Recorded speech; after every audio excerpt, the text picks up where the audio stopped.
단연 이분으로 오늘 기사가 많았습니다. 최순실 씨의 딸 정유라 씨 영장이 기각돼서 그 유명한 신사동 자신의 집으로 돌아갔습니다. 오늘은 엘리베이터 다 차단을 하고요. 칩거 중이라고 하는데 영장이 기각된 이후에 정유라 씨 상당히 더 당당해졌다는 평가가 나오고 있었습니다. 함께 그 장면으로 보시겠습니다. 네, 법원의 결정에 대해서 좀 어떻게 좀 판단하시나요? 네, 일단 많은 분들께 심려 끼쳐드리고 이런 일 벌어지게 돼서 정말 죄송합니다. 정말 죄송합니다. 그리고 앞으로 검찰 조사에 성실하게 임하도록 하겠습니다. 오늘 증거인멸 시도했다라는 보도도 나왔는데요. 독일에서 증거인멸 시도한 적이 있으신가요? 아니요, 그런 적 없습니다. 법원에서 이런 결정 내려줄 거라고 생각을 하셨어요? 전혀. 심정적으로 좀 다시 청구가 온다면 어떤 심정이시겠어요? 네, 또 그러면 이제 실질심사 가서 제가 억울한 부분 판사님께 말씀드리고 또 똑같은 일을 해야 된다고 생각합니다. 어떤 점이 제일 억울하신 거세요? 알지 못하는 일들이 많아서 그러니까 네, 그런 게 좀 억울하다기보다는 왜 몰랐을까 하는 그런 부분도 있고요. 그래서 많은 드릴 말씀이 없어서 네, 여쭤보시는 거에 다 정확히 되게 대답을 못 드리기 때문에 죄송하게 생각합니다. 네, 여전히 그 입학과 학사 관련해서는 여전히 모르신다는 입장이신 건가요, 그러면? 네, 그렇습니다. 혹시 어머님 면회 가실 생각은 있으십니까? 그냥 허락이 된다면 당연히 가겠지만 허락이 안 된다면 가지 못할 것 같습니다. 공항에서 인터뷰했을 때 비해서는 말 한마디가 더 늘었습니다. 유독 죄송합니다라고 하던데요. 이 말을 하는 이유는 뭘까요? 굳히게 들어간 걸까요? 아니면 여유가 이제 생긴 걸까요?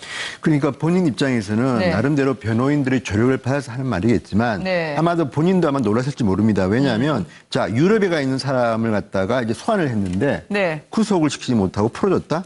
저는 지금 해외에 가서 이렇게 피의자를 갖다가 검찰이 이제 법무부가 송환했는데 풀어준 거 처음 봅니다. 아마 네. 변호사분이 있지만 아주 이례적인 것이고 우리가 알기에 덴마크의 법원은 아마도 한국보다는 구속 요건이 까다로울 겁니다. 네. 그런데도 불구하고 2대 입시 부정 등등으로 해서 구속까지 시켰는데 그쪽도 한국에서 풀어줬다? 저는 그러니까 검찰이 굉장히 물증을 갖다가 많이 내지 않았냐는 의혹들이 지금 국민들로부터 나오고 있습니다. 그렇다면 어쩌면 정유라 씨는 본인이 놀랐을 수도 있고 또 하나는 아마 변호인들이 이야기했을 겁니다.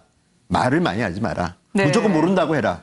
그리고 죄송하다고 해라. 그러니까 그런 대로 하는 것 같은데 어쨌든 지난 주말 정유라 씨의 구속이 이제 기각되면서 국민들은 굉장히 화가 많이 난 것 같다는 생각이 듭니다. 네. 본인은 가슴을 쓸어내렸을까요? 아니면 예상을 했을까요? 제 생각에는 본인은 예상은 그렇게 크게 하지는 못했지 않았나 네. 생각입니다. 본인은 아마 구속도 각오를 했을 거예요. 그런데 생각보다는 달리 자기의 생각보다는 달리 이렇게 영장이 기각된 부분에서 본인도 약간은 좀 놀랐을지 않았을까 하는 생각이 듭니다. 사실 네. 앞서 우리 진희님 말씀하셨지만 외국에서 이렇게 이 강제 송환을 해오는 그런 케이스에 사실 영장이 기각되는 경우를 우리가 거의 지금 사례를 보지를 못했거든요. 그러한 부분들에 대해서는 아마 네. 변호사들도 마음에 각오를 하라고 이야기를 했을 거예요. 그럼에도 불구하고 만에 하나 너가 잘 이야기를 하면 빠져나올 수도 있기 때문에 네. 상당히 신중하게 답변하는 아마 이야기를 들었을 겁니다. 그렇기 때문에 본인 입장에서는 사실 지금 그날 새벽에 그저께 새벽에 자신이 그 영장이 기각됐다는 이야기를 듣고 조금은 좀 어리둥절하지 않았을까. 네. 그럼에도 불구하고 이 오기 전에 나름대로는 상당히 이 변호사를 비롯한 조력자들과의 말을 맞춘 부분이 상당히 통했구나. 네. 그런 생각도 아마 좀 갖고 있었을 거고요. 그리고 지금 나와서 앞서 우리가 자료화면에서도 봤습니다만은 이 기자들과 인터뷰도 보면 상당히 나름대로는 이러한 대비가 잘 돼 있는 듯한 그런 네. 모습들을 보여주고 있다는 거죠. 그런 걸 보면 지금 이 풀려나서 집으로 돌아갔지만 네. 집안에서도 그냥 가만히 있는 것이 아니라 나름대로는 향후 지금 검찰의 재조사에 대비한 그런 여러 가지 상황에 대해서 논리를 구성하고 네. 나름대로 또 입을 맞출 부분이 있으면 입을 맞추는 부분들도 고민하고 있지 않을까 하는 생각이 듭니다. 아마 네. 영장이 기각됐다는 거 저도 아주 흔한 사례라고 보기는 어려운데요. 네. 범죄 혐의가 소명이 안 됐을 가능성이 높다고 생각이 듭니다. 업무 방해죄라든지 공무집행 방해죄가. 그래서 이제 엄마가 했고 최순실 엄마가 했고 정유라는 알았다라는 어떤 그런 증거들이 부족했지 않았을까라는 것이 네. 가능한데요. 막 그렇기 때문에 변호사하고 조력된 그런 부분들이 맞아 떨어진 부분이고요.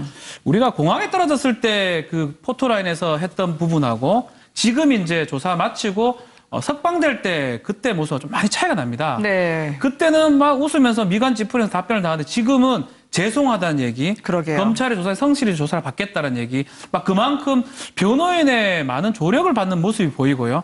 앞으로는 변호인의 말을 들으면 풀려날 수 있겠구나라고 아마 생각을 하고 있는 것 같고, 앞으로는 좀 본인의 어떤 그 좀 활발하면서 어떤 톡톡 튀는 어떤 그런 모습보다는 변호의 조력에 따라서 행동하지 않을까 이렇게 조심스럽게 예상이 됩니다. 네. 스마일 옷에 스마일 얼굴에 이 스마일, 이른바 입가에 미소까지 띄었던 공항 모습에 비해서는 정유라 씨가 어떤 태도 변화가 느껴지시나요? 상당히 좀 심각해졌다라고 저는 봅니다. 오히려 네. 편안해진 게 아니라, 그러니까 정유라 씨는 공항에 들어올 때까지는 평생을 살면서 아마 어떤 식으로도 어려움을 느끼는 자리에 있지는 않았겠죠. 네. 뭐 어렸을 때 학교를 다닐 때 그랬겠습니까? 아니면 대학을 들어가는 과정에 그랬겠습니까? 선수 생활을 하면서 그랬겠습니까? 누구도 그 앞에서 큰 소리 치어본 사람조차도 없었을 텐데, 아마도 그래도 검찰에서 수사를 받고 영장 실질심사하는 과정에서 이런 세계가 있구나 하는 신세계를 좀 경험을 했을 것이고요. 네. 그건 불구속 상태에서 재판을 받더라도 앞으로 마찬가지일 겁니다. 그래서 좀 긴장하고 있을 것으로 보이고, 거짓말을 계속하고 있다는 건 명백해 보여요. 왜냐하면 네. 지금 조금 전에 마지막으로 나왔던 화면이 어머니 만나러 갈 생각 있느냐라는 질문에 대해서 허락을 해주면 네. 뭐 생각이 당연히 있지만 지금 금지한다면 가지 않겠다라는 얘기를 했는데, 공항에서 어머니 재판에 대해서 무슨 얘기를 했냐면 자신은 어머니가 형을 받는 재판을 받지는 않았다는 거 외에는 아무것도 모른다고 했어요. 근데 접견 금지가 됐다가 풀려났다는 걸 몰랐으면 허락을 해주면 가겠다? 공범이니까 못 만날 수도 있다. 이런 거 몰랐다는 얘기잖아요. 상황의 파악을 다 하고 있으면서도 전혀 모르쇠로 일관하고 있다는 게 드문드문 보인단 말이에요. 아마 검찰은 그 부분을 아마 집중적으로 충분히 들어갈 겁니다. 네. 다만 이제 저는 좀 이거 의아한 게 뭐 앞에서도 많은 분들이 말씀을 하셨지만은 검찰이 최유라 송환을 뭐 오래전부터 예상을 했고 거기에 대한 대비를 해왔고 수사도 이 수사가 굉장히 오랫동안 했던 수사 아닙니까? 네. 그럼에도 불구하고 이제 정유라가 귀국한다, 소환된다라고 할 때는 오면은 반드시 구속영장이 발부가 되지 않겠느냐 하는 게 일반적인 관측이었습니다. 그럼에도 불구하고 이번에 기각이 돼버렸거든요. 네. 그리고 실제 기각 사유에 보면은 그 공범으로서의 공모 정도, 범죄에 관여한 정도에 대한 소명이 안 됐다 이게 이야기 아닙니까? 그러면 아마 영장 전담 판사는 냉정하게 검찰의 기록을 보고 판단을 했을 거고, 네. 그러면 검찰은 그 기록을 제대로 맞춰서 못 냈다는 이야기가 안 됩니까? 그러면 경찰이 업무를 지금 검찰이 해태하고 있는 것은 아닌가? 그동안 그 많은 증거와 자료, 정언들을 다 해놓고 왜 영장이 떨어질 만큼 그렇게 대처를 못했는가? 이런 면에서는 오히려 지금 검찰의 기류가 좀 이상한 거 아닌가 하는 이런 좀 의심을 해보지 않을 수가 없다. 네, 네. 그래서 오히려 정유라 씨도 자기가 구속될지도 모른다는 이런 생각도 가지고 있었을 텐데, 아무리 입을 맞추고 들어오고 변호인의 조력을 받고 이렇게 하면은 오로지 모른다라는 전략으로 가고 어머니한테 다 뒤집어 씌워라 이 전략으로 갔다 하더라도 구속될지도 모른다는 생각을 했을 텐데 자기가 의외로 이렇게 쉽게 풀려난 것이 아닌가 그런 생각을 해봅니다. 네. 그런데요, 변호사 두 분 계신데 이제 제가 설명을 좀 하고 좀 찬조 좀 말씀 듣고 싶은 게, 네. 과거에 이재용 부회장 같은 경우는요, 도주 우려도 없고 증거인멸은 가능성 좀 있지만 범죄가 중대해서 아마도 구속영장이 이제 됐을 겁니다. 그런데 반대로 정유라 씨 같은 경우는 일단 유럽에서 안 들어왔으니까 도주 네. 우려가 있는 거 아닙니까? 증거인멸을 지금도 기사가 나올 정도로 증거인멸 가능성이 높은데 뭐겠습니까? 그러면 지금 정유라에 대해서 검찰이 청구했던 범죄가 경미한 겁니다. 제가 볼 때는. 그게 왜냐하면 언론에서는 이런 보도들을 했습니다. 정유라가 외국 가서 돈을 많이 썼기 때문에 네. 외환관리법 위반일 수도 있고 뭐 범죄에 나왔던 범죄 결과에 수익 갖다가 은닉이요? 언닉을 네. 했다는 혐의도 있고 있는데, 이번에 한 걸 보면 청담고등학교 때 문제하고 2대 부정입하고 두 개만 친 겁니다. 근데 2대 문제 같은 경우는 이미 구형이 다 끝난 거 아닙니까? 중요 이제 혐의자들은. 네. 그렇다 그러면 검찰이 수사 의지가 있는가에 대해서 근본적인 의문을 우리 던질 수밖에 없는 겁니다. 그리고 제가 볼 때는 윤석열 검사가 서울중앙지검장에 간 뒤에 과연 그러면 더 열심히 이 수사를 할까? 여기에 대해서 적어도 국민들의 반반으로 갈립니다. 네. 열심히 할 것이다. 아니다. 검찰은 그렇게 간단한 조직이 아니라 검찰은 기소 전담, 독점적이기 때문에 본인들이 마음에 안 들면 뭐 적당히 할 수도 있다. 그런데 이번에 정유라를 보고 많은 국민들은 적어도 SNS에 나타난 여론을 보면 검찰이 정말 이거 일부러 이렇게 소리한 거 아니냐는 의견들이 많이 나옵니다. 왜냐하면요. 체포도 국내에서 한 게 아니라 미리 했습니다. 그 네. 배양기 안에서. 그렇다면 뭐겠습니까? 나름대로 준비가 많이 됐구나 뭐 이런 이야기를 박 변호사도 한번 네. 옆에서 했습니다. 그런데 까보니까 전혀 그렇지 않다는 거 아닙니까? 그러니까 여기에 대해서는 좀 저는 검찰이 조금 부족한 게 아닌가 하는 이런 의혹을 받을 만하다고 봅니다. 혐의가 앞으로, 작다면 네. 작을 수 있습니다. 업무방해죄가 5년 이하고요. 공무집행방해죄도 그래 높지 않고 그렇지만 혐의가 작고 혐의가 크고를 떠나가지고 도주를 해가지고 외국에 있다 구금됐다고 왔기 때문에 혐의가 있는 이상은 어떤 구속할 사유로 봐야 되는데 저는 한편으로는 기각장에 썼던 내용이 중요한 게 아닌가. 네. 소명이 안 된 걸로 본 것 같습니다. 공범이라면 최소한 다른 사람 진술이라든지 아니면 본인이 어떤 특혜 입시라든지 대리시험 이런 데 개입됐다는 증거가 있어야 되는데 그 증거가 조금 부족했지 않을까. 그런 측면에서 저는 진 의원님 말씀하신 것처럼 검찰에서 조금 안이하게 생각한 부분이 충분히 있다 이렇게 봅니다. 여기에 대해서 판사 출신인 민주당 박범계 의원이요. 아니 이거 영장 기각될 수밖에 없다. 몇 달을 살 방법만 고민했던 정유라와 그렇지 못했던 검사 당연히 판단과 시각이 다를 수밖에 없지 않냐 그러더라고요. 그러니까 저 시각에 대해서도 일정 부분 공감을 할 수 있는 게 검찰도 우리가 이제 힘 조절에 수사를 집중해야 될 부분과 집중하지 않아야 될 부분, 네. 못하는 부분이 있지 않습니까? 지금 박근혜 전 대통령에 대한 공소 재판 과정이 시작이 돼 있습니다. 그리고 이재용 삼성 부회장에 대한 재판도 세계의 재판이라고 할 만큼 법리 다툼이 치열하게 이루어지고 있고 그 가운데 최순실 씨도 있고 그나마 검찰 입장에서는 이렇게 생각할 수도 있습니다. 지금 말씀하신 것처럼 업무방해나 이런 부분은 거의 다 재판이 끝났고 사실 업무방해치고는 이례적일 정도로 최순실 씨한테는 7년, 뭐 최경희 전 총장에 대해서는 최고형인 5년까지 구형을 했거든요. 그러니까 약간 좀 소홀 내지는 의도적으로 그랬대 의도적으로 좀 안심? 거의 우리는 유죄 입증까지 다 끝났으니까 여기 그냥 들이밀면 되겠다라는 생각을 네. 했을 텐데 잠깐 박 변호사가 지적한 것처럼 그래 좋은데 공범인 것처럼 보이는데 거기서 구체적으로 정유라가 한 역할은 뭐냐 이거를 조금 더 치밀하게 파고들지 못해서 아마 맹점을 찔린 게 아닌가 싶기도 합니다. 아마 두 변호사님 말씀을 종합해 보면 절박감에서는 검사 측이 밀렸을 것 같다라는 취지로 들려요. 지금 3시간 반을 배출했던 어제와 달리 정유라 씨는 오늘 집안에서 두문불출하고 있다는 후문입니다. 무엇을 생각하고 있을까요? 뭐 아무래도 앞서도 제가 말씀드렸습니다만 정유라 씨가 지금 그 구속영장이 기각됐지만 그렇다고 해서 네. 검찰이 이 정유라 씨에 대한 뭐 수사나 기소를 포기할 가능성은 거의 없다고 봐야 되지 않겠습니까? 네. 지금 뭐 검찰은 어제도 다 출근을 해서 이 정유라 씨 그 영장이 기각된 부분에 대해서 대책을 협의했다고 하거든요. 그렇기 때문에 아마 조만간 정유라 씨를 재소환해서 어떤 식으로든 또 보강 수사를 해서 그 관련된 여러 가지 또 이 증거 자료나 또 혐의를 추가해서 아마 영장을 재청구하지 않을까요? 그렇다고 네. 한다면 지금 첫 번째 영장에 청구되었던 이 지금 업무방해 이외의 다른 혐의들, 예를 들면 지금 범죄 수익 은닉 혐의라든지 그리고 또 지금 삼성과의 코레스포츠를 통한 78억의 돈을 주고받는 과정에서 최종 수혜자가 원래 정유라 씨지 않습니까? 네. 그렇다고 한다면 정유라 씨와 관련된 이 지금 이 뇌물 부분에 대해서도 아마 검찰이 추가 수사를 해서 그걸 영장에 적시할 가능성이 있다. 이러한 부분들에 대해서 어떻게 방어를 할 것인지 아마 변호인하고 직접 만나든지 아니면 뭐 전화를 통해서라도 아마 그런 부분들에 대해서 꼼꼼하게 하나하나 체크하고 있지 않을까 하는 생각입니다. 네. 변호사가 일부러 기자들의 시선을 자신에게 쏠리게 하기 위해서 정유라를 막아섰는데도 엘리베이터 안에서 정유라가 전혀 꺼리하지 않고 이야기를 하더라고요. 그럼요. 정유라 씨는 어떻게 자기를 네. 둘러싼 이 어마어마한 그 국정농단의 사건에 대해 심각성을 잘 모르는 것 같아요. 오로지 이제 언론의 관심이라든지 주변의 관심 이런 걸 은근히 좀 이렇게 즐기거나 또 거기에 대한 대응하는 자신의 모습에 자기가 중심에 서 있는 모습에 대해서 좀 약간은 행복해하는 그런 모습 같은 그런 느낌을 많이 받습니다. 네. 그만큼 이제 좀 뭐 철이 없다고 볼 수도 있고 또 어떤 면에서는 뭐 아주 뭐 세상을 자신만만하거나 우습게 보는 그런 면이 있지 않느냐 뭐 그런 양면으로 좀 보여지고요. 어쨌든 저는 뭐 조금 다른 이야기를 더 드리자면은 검찰의 이런 부분들이 정유라 씨에 대한 소홀한 부분들이 혹시는 뭐 지난번 그 돈봉투 만찬 사건에 대한 감찰 지금 네. 저기 부장검사들이 다 감찰에 걸려 있지 않습니까? 네. 정유라 사건을 관리하고 있는 부분들 이런 것들 때문에서 나타나는 또 다른 형태의 소극적 항명은 아닌지 그런 네. 의심을 한번 해보게 됩니다. 또 그런 분위기를 어쩌면은 정유라 씨가 저 법원에 가서 네. 구속 실질 심사를 받는 동안에 그런 느낌을 또 받았을 수도 있거든요. 네. 나이는 어리다고 하지만 이미 이제 우리 나이로는 20대 중반에 가깝지 않습니까? 그리고 많은 경험을 하신 분이기 때문에 돌아가는 분위기에 대해서 예민하게 잘 알 거라고 봅니다. 네. 그런 데서 오는 어떤 자신감이나 또 물론 뭐 밖으로는 죄송합니다 하고 겸손함을 보이긴 하지만 그럼 전반에 대한 분위기 파악이 이미 좀 다 된 것이 아닌가 그런 네. 느낌을 많이 받고 있습니다. 아니 민정수석 출신인 문 대통령 있는데 그런 장깨 부리다가 육모방망이 날라오지 않을까요? 검찰이 그리 단순한 조직이 아니지 않습니까? 네. 우리가 수많은 걸 지금까지 봐오지 않았습니까?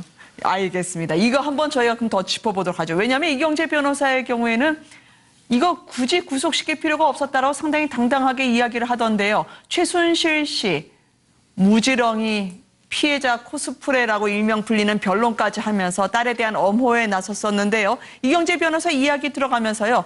최순실 씨 이제 딸을 만나게 되면 어떤 미션을 내리게 될까요? 그 지시사항 한번 적어주시면 그 사이에 저희가 논의하도록 하겠습니다. 함께 보시죠. 왜 이렇게 정말 한 끝까지 쳐다보고 구속하려고 하네. 그 이유를 참 이해하기 어렵고 그 이유를 제보자분한테 설명을 좀 드렸어요. 이 사람이 그러면 이 사건 전체에서 차지하는 비중이 구속할 만하다 이거죠. 자, 이게 대한민국의 품격이 있단 말이지. 무슨 살인죄를 저지른 것도 아니고 간첩행위도 아니고 이런데 이런 사건에서 대부분 이런 엄마가 했는데 그 딸까지 구속해가지고 재판하는 이런 대한민국 국격에 안 맞는 꼭 구속해서 조사하고 할 특별한 이유가 없다 그러니까 이 양반이 거기는 또 2살 배기 아들이 또 있잖아. 저 풀어놓으면 엄마하고 짜고 어쩌고 저쩌고 하는데 만약에 불구속이 된다 한들 기자들이 쫙 해서 어디도 도망가겠나 이거야. 일각에서는 모르쇠로 일관하는 게 잘 짜여진 각본 아니냐라는 얘기도 있는데요. 이런 단순한 구조에 무슨 각본을 짜냐면 그러니까 그게 짤반한 각본이라 짜지. 검찰은 이게 말이야 증거인멸 아니 사실관계 다 드러났는데 무슨 증거인멸할 거 뭐 있냐. 뭐 정유라에 대한 비난은 아무리 크다 하더라도 기본적으로 불구속 수사 원칙을 좀 지키면서 아니 불구속해서 재판하면 뭐가 안 되냐고. 최순실 씨는 한 보도에 따르면 딸의 구속영장 기각 소식을 듣고 천만다행이다라고 가슴을 쓸어내었다는 후문이 있습니다. 그럼 이제 모녀 상봉 가리지 않고 하겠다는 딸 앞에서 과연 최순실 씨는 첫마디를 어떻게 뗄까요? 양지열 변호사님 어떻게 쓰셨어요? 정신 차리라고 할 것 같습니다. 그러니까 뭐냐면 네. 최순실 씨는 봤잖아요. 그러니까 네. 이재용 부회장만 해도 영장이 기각됐다가 다시 발부되는 모습도 봤고 또 이 사안이 지금 이경재 변호사도 설명을 했지만 사실은 정유라 씨가 차지하고 있는 전체 비중 중에서 네. 정유라 씨를 처벌해야 될 필요성이 큰 건 아니에요. 다만 정유라 씨가 알고 있는 그 앞에서 그 사람의 입에서 나오는 것들이 뭐 박 전 대통령과 최순실 씨의 관계라든가 아니면 최순실 씨가 뭐 어떤 재산 관계가 어떻게 됐다든가 네. 아버지인 정윤혜 씨가 누구와 어떻게 가깝고 무슨 일을 했다든가 이런 얘기가 혹시 나올까 봐 그게 더 걱정인 거거든요. 그러니까 너 지금 풀려났다고 너만 좋아하고 할 게 아니라 네. 정신 정신 똑바로 차리고 아직 있어라. 아직 긴장의 끈을 놓칠 때가 아니다. 이런 네. 얘기할 것 같습니다. 정신일도 하사불성이라. 진성호 의원님은 어떻게 쓰셨어요? 네. 저는 이제 그 묵비권이 뭔지는 알지? 따라 입 닫고 있어라. 이겁니다. 네. 왜 뭐냐면 노승일 전 부장이나 정유라 씨와 최순실과 함께 생활해봤던 분들의 증언에 따르면 네. 최순실의 머리 위에 있는 게 정유라고 최순실 엄마도 딸에 대해서는 컨트롤이 안 된다는 거 아닙니까? 네. 그리고 아마도 엄마가 볼 때 딸은 인터뷰를 너무 즐기신다.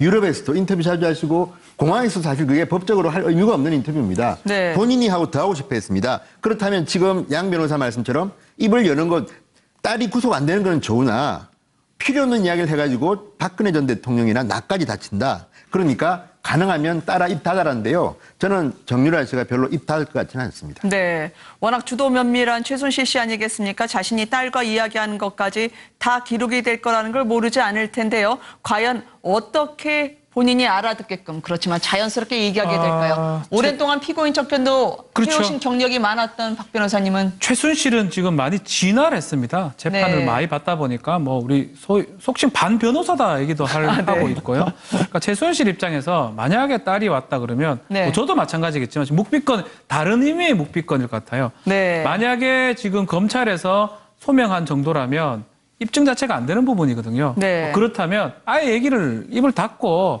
최대한 소극적으로 수사에 임하면 네. 본인도 살고 정유라도 살고 박근혜 전 대통령 살고 네. 삼성도 살고 막 이렇게 되기 때문에 아마 최순실 입장에서는 이 공부를 많이 했던 법을 이제 좀 많이 알아가는 최순실이라면 충분히 진술 거부권, 묵비권을 통해서 아마 이 난국을 좀 헤쳐나가려 하지 않을까. 다만 저도 똑같은 생각인데요. 정유라의 어떤 성향을 봤을 때는 엄마가 암만 얘기해도 네. 또 얘기를 할 또 스타일이 아닐까 또 싶기도 합니다. 네.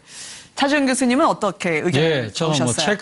체크 어게인 앤 하이드라고 썼는데요. 네. 저 정유라 씨가 지난번에 뉴스의 덴마크에서 품격을 높이는 영어와 네. 아니 뭐 영어 쓴다고 품격은 높아지진 않지만 그 정유라 씨가 네. 덴마크에서 한국 기자들 만났을 때 인터뷰할 때 보고 네. 이러니까 또 그 전에도 보니까 영어를 꽤 하는 걸로 제가 이야기를 들었습니다. 그렇기 네. 때문에 이 체크 어게인이라는 말 자체가 그거죠. 그러니까 지금 정유라 씨가 한 번 영장이 기각됐지만 네. 계속적으로 바깥에 불구속 상태로 있는다는 보장이 없잖아요. 그쵸. 그 엄마 입장에서는 여기 방심하지 말고 지금 지난번에 1차 영장실질심사 때 했던 여러 가지 답변들 다시 꼼꼼히 한번 새겨보고 2차 재영장 청구가 되면 네. 그때도 분명히 빠져나갈 수 있도록 해라. 네. 그 다짐부터 먼저 하겠죠. 그리고 그 다음에는 하이드인데요. 이 숨겨라, 감춰라는 뜻 아닙니까? 근데 이 하이드라는 단어 안 속에 보면 또 다른 또 이 의미가 숨어 있습니다. 감정을 드러내지 마라. 네. 또 그런 의미도 있고 또 하나 모든 걸 비밀로 하라는 의미도 있거든요. 이 하이드라는 단어 속에 모든 것이 다 함축되어 있는 거죠. 말 그대로 지금 정유라 씨가 엄마와 또 나아가서는 박근혜 전 대통령의 관계도 상당히 많이 알고 있는 네. 이 주요한 증인이 될 수 있다는 측면에서 함부로 입 놀리지 말고 네 감정도 드러내지 말고 웬만한 건 다 비밀로 하라는 그런 당부를 아마 하이드라는 단어 속에서 하지 않을까 하는 생각입니다. 말 타라고 해야 하면 강아지 사달라고 답변했던 정유라한테 이야기를 하면 얼마나 먹힐지 모르겠습니다만 어쨌든 깊이 들어가고 있는 의견으로 점점 가고 있습니다. 네, 허 교수님은?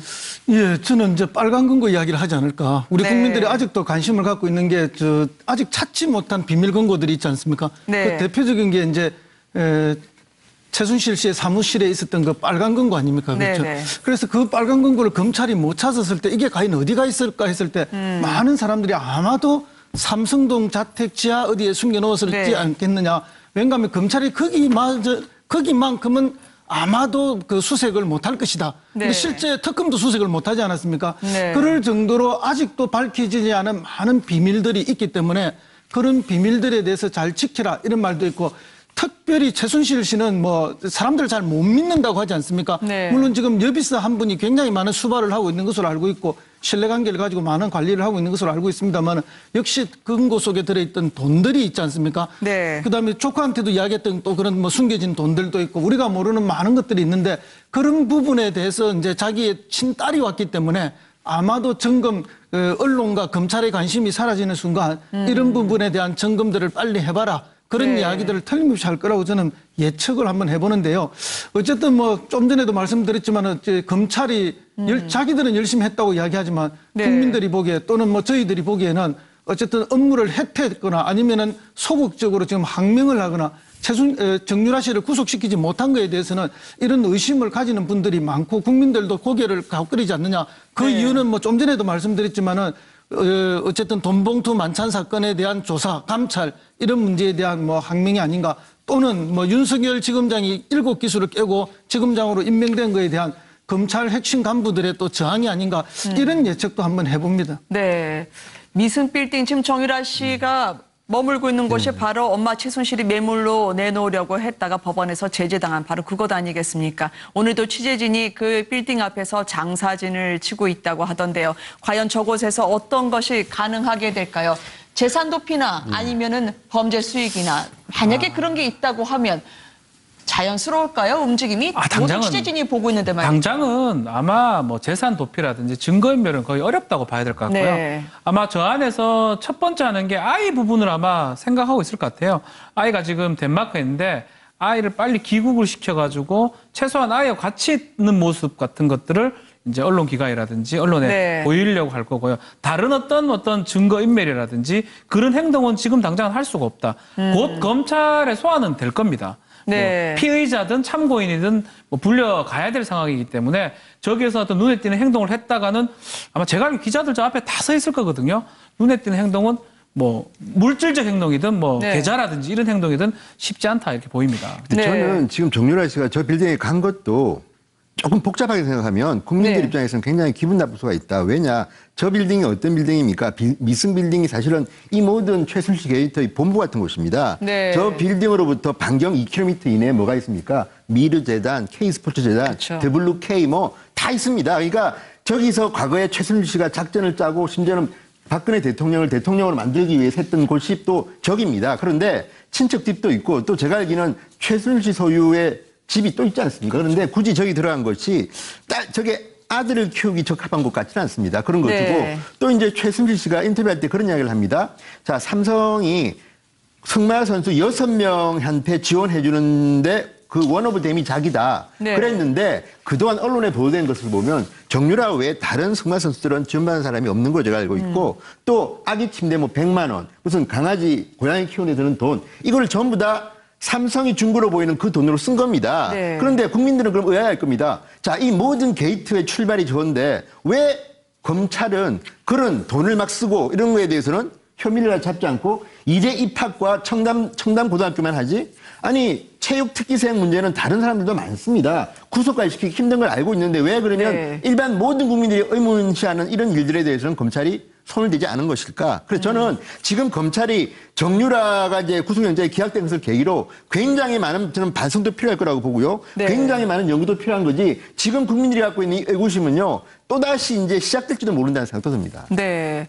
자신의 아들도 곧 데려오겠다라고 해서 어쩌면 왔을 수도 있고요. 이르면 이번 주에도 다음 주죠. 가능할 거라고 하던데. 속도를 낼 겁니다. 다른 네. 것보다 이제 혹시 구속이 됐었을 경우에는 뭐 친부와 합의가 어느 정도 됐을지 어쩔지 모르지만 친부가 양육자 변경 신청 같은 걸 할 수가 있거든요. 어머니가 네. 구속돼 있는 상황이기 때문에 내가 데리고 있어야 돼. 그걸 가장 아마 싫어하고 원하지 않았을 겁니다. 그런 부분 때문에 당장 구속을 면하게 된 상황에서 아들 입국부터 먼저 서두를 것으로 보이고 네. 미승 빌딩에 거주하는 이유에 대해서 정유라 씨 본인은 이제 다른 집들도 다 팔았고 또 검찰에 드나드는 것도 편하다 이런 얘기를 하고 있는데 약간 저는 걱정되는 부분이 저거를 왜 그런 얘기 많이 하지 않습니까? 최순실 씨 일가가 전부 사업체부터 해서 다 독일로 옮겨갈 계획을 세웠었다. 그래서 네. 독일에 다 기반들을 마련해 놨었다. 그리고 더하기 이미 최순실 씨가 독일로 갈 시점쯤에는 모든 것들 한국내 걸 정리를 해놓을 만큼 해놨기 때문에 남아있는 게 현실적으로 없을 수도 있다. 그 네. 말은 다 빼돌릴 만큼 빼돌려놓은 게 혹시 아닌가. 이제 와서 굳이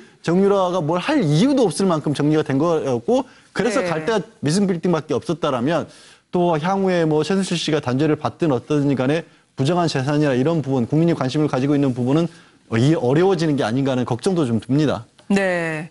이렇게 되면 본인이 일부에서는 철부지 행세를 했다. 혹은 철부지 전략에 통했다라고 얘기하는데 원래 철부지인 건가요? 아니면 앞으로도 이렇게 되면 검찰에서 참 어떻게든 더 진술을 얻어내기가 쉽지 않을 것 같다라는 분석이 나오거든요. 예, 저도 뭐 초반에 사실 그 정유라 씨가 그 공항에 입국했을 때 해견을 네. 보면서 좀 철부지 같다는 생각을 했는데 이 지금 영장실질심사를 통과해서 놓은 걸 보니까 네. 단순한 철부지가 아니구나. 상당히 나름대로는 그 자신에게 주어진 혐의가 뭐고 이 부분에 있어서 검찰이 지금 자신의 공격 포인트에서 어떠한 부분이 허술하다. 네. 이걸 나름대로 충분하게 대비를 하고 온 것 같아요. 그리고 좀 이 소위 말해서 좀 수룩한 면을 보이면서 네. 일종의 또 어떻게 보면 그 이 검찰이나 아니 그 판사나 아니면 국민들로 하여금 또 약간 동정적인 이 여론도 좀 불러일으키고 하는 그런 모습들을 가지고 상당히 좀 있다는 것이죠. 네. 이 아들도 사실 그날 같이 안 왔던 부분들도 저는 이러한 그 이 동정심을 유발하기 위한 하나의 전술이 아닌가 하는 생각입니다. 아들도 뭐 자신이 지금 구금돼 있는 상태에서 이렇게 빨리 문제를 해결하기 위해서 왔는데 네. 오다 보니까 아들도 못 챙겨왔다. 그렇기 때문에 지금 당장 이렇게 또 구속까지 돼버리면 나는 상당 기간 아들을 못 본다. 아마 그런 부분들도 아마 영장실질심사하는 과정에서 판사에게 업소를 했을 겁니다. 네. 이러한 것들이 하나의 다 계산된 전술이라고 한다면 정유라 씨가 단순한 철부지는 아니다. 상당히 어떻게 보면 앞서 누군가 말씀하셨는데 엄마 최순실 씨가 반 변호사라면 그 엄마의 머리 위에 앉아 있는 그 정도의 생각까지도 갈 수 있는 네. 이 그런 아주 똑부러진 약간 나쁜 관점에서 똑부러진 그런 이 태도를 보이고 있는 것이 아닌가 생각입니다. 네. 저게요. 자기는 모른다라고 이야기를 하지만은 네. 본인은 어린 나이에 엄마와 함께 부정 입학도 해봤고 엄마와 함께 부정한 학점도 받아봤고 네. 또 고등학교 때 출석도 안 하고 출석으로 인정받기도 해봤고 온갖 것들을 다 해본 사람입니다. 그 모든 걸 엄마가 했다라고 지금 떠넘기고 있을 뿐이지 그런 편법과 탈법이 다 통한다는 사회를 어린 나이에부터 경험해서 지금까지 살아온 사람이에요. 네. 그렇기 때문에 제가 볼 때는 뭘 모르거나 철부지는 전혀 아니다. 오히려 이 사회를 어떻게 잘 이용할 줄 알고 이 사회의 부족한 부분을 자기가 힘이나 돈이나 이런 걸 통해서 어떻게 치고 나갈 줄 알고 지금은 변호사들의 조력을 받아서 어떻게 빠져나갈 줄 아는지를 잘 아는 그런 분이 아닌가 그런 짐작을 충분히 해보고 네. 있습니다. 근데 정유라 씨가 오빠라지는 잘 할 수 있을까요? 이제 가장으로서 말이죠. 근데 지금 그러니까 어떤 지금 SNS 타임라인은 아주 이런 걸까지 올라옵니다. 미승 빌딩에 갔다고 하니까 저 빌딩은 이제 조만간 상속받든지 정려받을 빌딩이다. 아까 네. 지금 누군가 말씀하셨지만 재산 처분을 많이 하고 저거는 이제 팔고 싶어도 200억 정도 시가인데 70몇 억은 지금 법원이 잡고 있습니다. 네. 만약 유죄 판결이 나고 나면 70몇 억은 이제 받아야 되니까. 그렇다 그러면 저것도 어떤 의미에서는 정유라 입장에서는 어차피 내 집입니다. 어쨌든 네. 내가 가져갈 것이고 또 하나는 정말 국민들이 화나는 건 이런 겁니다. 자, 정유라는 공항에서 난 내 전공이 뭔지도 모르고 이대 가본 적도 없다고 했는데 전공을 왜 모릅니까? 자기가 그 전공 선생님한테 숙제 리포트, 욕설 담긴 리포트 이미 제출했고 또 중국에서 무슨 열린 의상쇼도 갔다 왔고 본인이 전공 압니다. 왜 모릅니까? 네. 그리고 선생님 교수방도 갔다 왔고 총장하고 손잡고 학교 구형됐다는 거 아닙니까? 그렇다면 이 모든 거를 지켜보는 국민들 입장에서는 아니 저렇게 우리도 알고 있는 거짓말을 하고 있는데 대한민국의 법은 어떻게 저렇게 방치하고 또 언론에서는 정유라 보니까 참 똑똑하다. 정말 당차다. 우리 생각하고는 다르다. 이런 게 화제가 되니까 저는 정유라 씨가 만약에 물증이 없다면 네. 구속할 필요 없는 건 맞습니다. 우리나라는 법치국가입니다. 그런데 이런 식으로 가는 데 대해서는 국민들이 볼 때는 적어도 대한민국 검찰 정말 제대로 하는 거야? 이런 생각이 들 수밖에 없는 거 아니겠습니까? 그러니까 저는 지금부터 지금 정유라 씨에 대해서 하는 거에 대해서는 변호인들 못지않은 검사들이 나와서 그 논리를 갖다 제압해야지 지금처럼 한다면 정말 정유라 씨는요. 네. 언론을 갖다가 아마 즐길 겁니다. 지금 정유라 씨가 언론을 대하는 태도나 하는 말 내용을 보면 정말 기자들 머리 위에 있다는 생각까지도 좀 듭니다. 네. 자신이 여러 사람한테 상처를 주고 허탈감 준 데 대해서 눈물을 흘리고 반성을 한다고 하는데요. 최순실 씨는 이제 영어의 모험이 되지 않는데 성공한 정유라 씨로부터 옥바라지를 어떻게 받을지 모르겠어요. 글쎄요, 이제 접견 부분이 이제 면회라고 그러죠. 네. 면회 부분을 면회 허락받으면 하겠다라는 취지의 내용의 얘기를 했는데, 근데 실제로 이제 최순실이 지금 매일 지금 재판에 아마 임하고 있습니다. 네. 본인이 피고인인 경우도 있고, 증인으로 갈 수도 있기 때문에 아마 가능한 날은 토요일 정도라고 예상이 됩니다. 네. 토요일 날이 이제 면회가 가능하기 때문에 토요일 정도 갈 거라고 생각이 들고, 다만 이제 이 정유라가 밖에 있기 때문에 최순실이 계속 좀 원했던 게 자신의 어떤 비서라든지 좀 보게 좀 해달라는 원했던 부분들이 있거든요. 네. 그 역할을 좀 할 가능성은 충분히 있다 생각이 들지만 그 면회, 가족 면회 갔을 때는 녹음이 된다든지 옆에 다 보고 듣고 있기 때문에 그 면회를 하면서 어떤 범죄 관련된 얘기를 나누기는 상당히 어렵다라고 보이고요. 네. 그런 얘기는 이경재 변호사라든지 변호인을 통해서 변호인이 중간에서 그 역할을 하지 않을까. 그러니까 얼굴을 볼 수는 있다. 아이 데리고 와서 얼굴을 보여줄 수는 있지만 그 면회를 통해서 옥바라지 한다든지 이런 것들은 쉽지 않다 이렇게 보입니다. 네. 국가와 국민 관심 없고 대대손손 물려줄 자산이니까 반드시 잘 챙겨라라고 장시호 씨에게 최순실 씨가 이야기한 적이 있었습니다. 바로 공적개발 원조라고 하는 새마을운동 이름으로 나갔던 사업들이죠. 철퇴를 맡게 됐습니다. 박근혜 그때 당시 대통령이 자신의 아버지를 위해서 그렇게 소리 높여 외쳤던 그 새마을운동 오늘 인수위원회에 보고된 바에 따르면 앞으로 줄줄이 간판을 내릴 거라고 합니다. 그때 당시에 박 전 대통령 보시겠습니다. 60여 년 전 대한민국은 식민 지배의 아픔과 전쟁으로 세계에서 가장 가난한 나라 중 하나였습니다. 이 나라가 다시 일어설 것이라고 예상한 사람이 거의 없었던 한국을 다시 일으켜 세운 것은 바로 할 수 있다는 새마을 운동 정신이었습니다. 이제 아시아, 아프리카 지역을 넘어 중남미 지역으로도 새마을 운동의 열기가 퍼져가고 있습니다. 앞으로 한국은 여러분들이 각국의 현실에 맞는 새마을 운동을 추진할 수 있도록 필요한 부분을 적극 지원할 것입니다. 미얀마에 이르기까지 최순실 씨가 국정교과서 연설을 뜯어 고칠 때나 특히 공적개발 원조라고는 다른 나라 도와주는 거에 대해서 새마을운동 수출에 대해서 두 사람이 각별하게 애쓴 것 같다는 흔적이 있었거든요. 그렇죠. 뭐 저 두 사람이야 그 새마을운동이 자기들의 삶의 하나의 그 기둥처럼 느껴지지 않겠습니까? 네. 그리고 또 아버지가 했던 그 시절의 자랑 아니겠습니까? 그리고 또 본인도 어쨌든 그 시절에 뭐 어머니 돌아가시고 난 이후에 영부인의 역할을 사실상 하면서 새마을 운동을 주도하는 데 참여를 했기 때문에 네. 또 그때의 영광을 되살리고 싶고 또 그것을 계속 개성하고 싶은 건 사실일 겁니다. 네. 이제 즉 권력의 핵심이 그런 생각을 가지면 공무원들은 거기에 뭐 아주 강하게 또 이렇게 호응을 하게 돼 있거든요. 네. 그래서 모든 사업의 앞에 새마을자를 붙이게 돼 있습니다. 그리고 새마을하고 아무 관계 없지만 뭐 새마을을 붙게 되고 또 창조 경제를 한다니까 창조를 붙이고 이렇게 되거든요. 그럼 또 정권이 바뀌면 슬로건이 바뀌지 않습니까? 네. 그러면 자연스럽게 그것은 또 다 떨어지게 돼 있어요. 이거는 뭐 새 정부가 때라 아니고 공무원들이 알아서 많이 그래 합니다. 네. 우리가 좀 돌이켜서 생각을 해보면은 그 이명박 정부 때는 녹색이라는 사업명에 녹색이라는 이름만 들어가면 뭐든지 정부에서 통과 아닙니까? 그렇게 국회에 제출이 되었고 네. 또 참여정부에 때는 혁신이라는 이름만 들어가면은 다 오케이 되는 또 뭐 이런 식의 이제 정권마다의 주요한 국정 동력으로 삼던 슬로건에 공무원들이 너무 맞추는 경향이 있다. 네. 그래서 이거 뭐 김진표 그 국정기획자문위원장이 일카를 며칠 전에 한번 안 했습니까? 맨 처음에 국정기획자문위원회가 뜰 때는 인수위가 점령군 같은 행동을 했기 때문에 앞으로는 그러지 말고 우리는 겸손하게 잘하자 이렇게 이야기했는데 며칠 지나서는 공무원들이 해도 너무한다 이렇게 네. 했거든요. 내용은 똑같은데 앞에 그 표준만 바꾼다는 거죠. 그리고 제목만 바꿔서 들고 와서 보고한다는 거 아닙니까? 그러면 이런 문제도 물론 뭐 이것은 이제 박근혜 정부에서 아주 잘못했던 것이고 그렇게 하면서 심지어 뭐 국정농단까지 여기에 연관될 정도로 문제가 됐던 거니까 당연히 바뀔 수밖에 없지만은 실제 관료 사이에 이런 관행들이 있다. 네. 이것은 이 새로 드는 정권의 핵심하고는 관계없이 그런 진행되는 것들이 많이 있다는 것을 제가 말씀을 드립니다. 왜 대대손손 물려줄 자산이라고 했을까요? 저거는 다른 나라 돈인데. 저는 근데 이거는 구별을 해야 될 게 뭐냐면 자 ODA라고 해서 공적 개발 사업은 저는 좀 더 넓혀야 된다고 봅니다. 네. 근데 문제는 제대로 하느냐의 문제인데 우리도 최근에 그 최순실 씨의 그 미얀마 ODA 사업에 본인이 개입해서 뭐 커피 사업 하려고 했다는 이야기 들었는데 네. 문제는 그겁니다. ODA 산업과 새마을이 왜 연관이 되느냐? 저는 박근혜 대통령의 저 연설은 의미는 네. 있는 것이 박정희 전 대통령이 집권할 때 대한민국은 ODA 원조를 받아가지고 컸습니다. 네. 그러면 우리나라가 이제 큰 국가가 됐으니까 이제는 아프리카나 아시아에 못 사는 나라에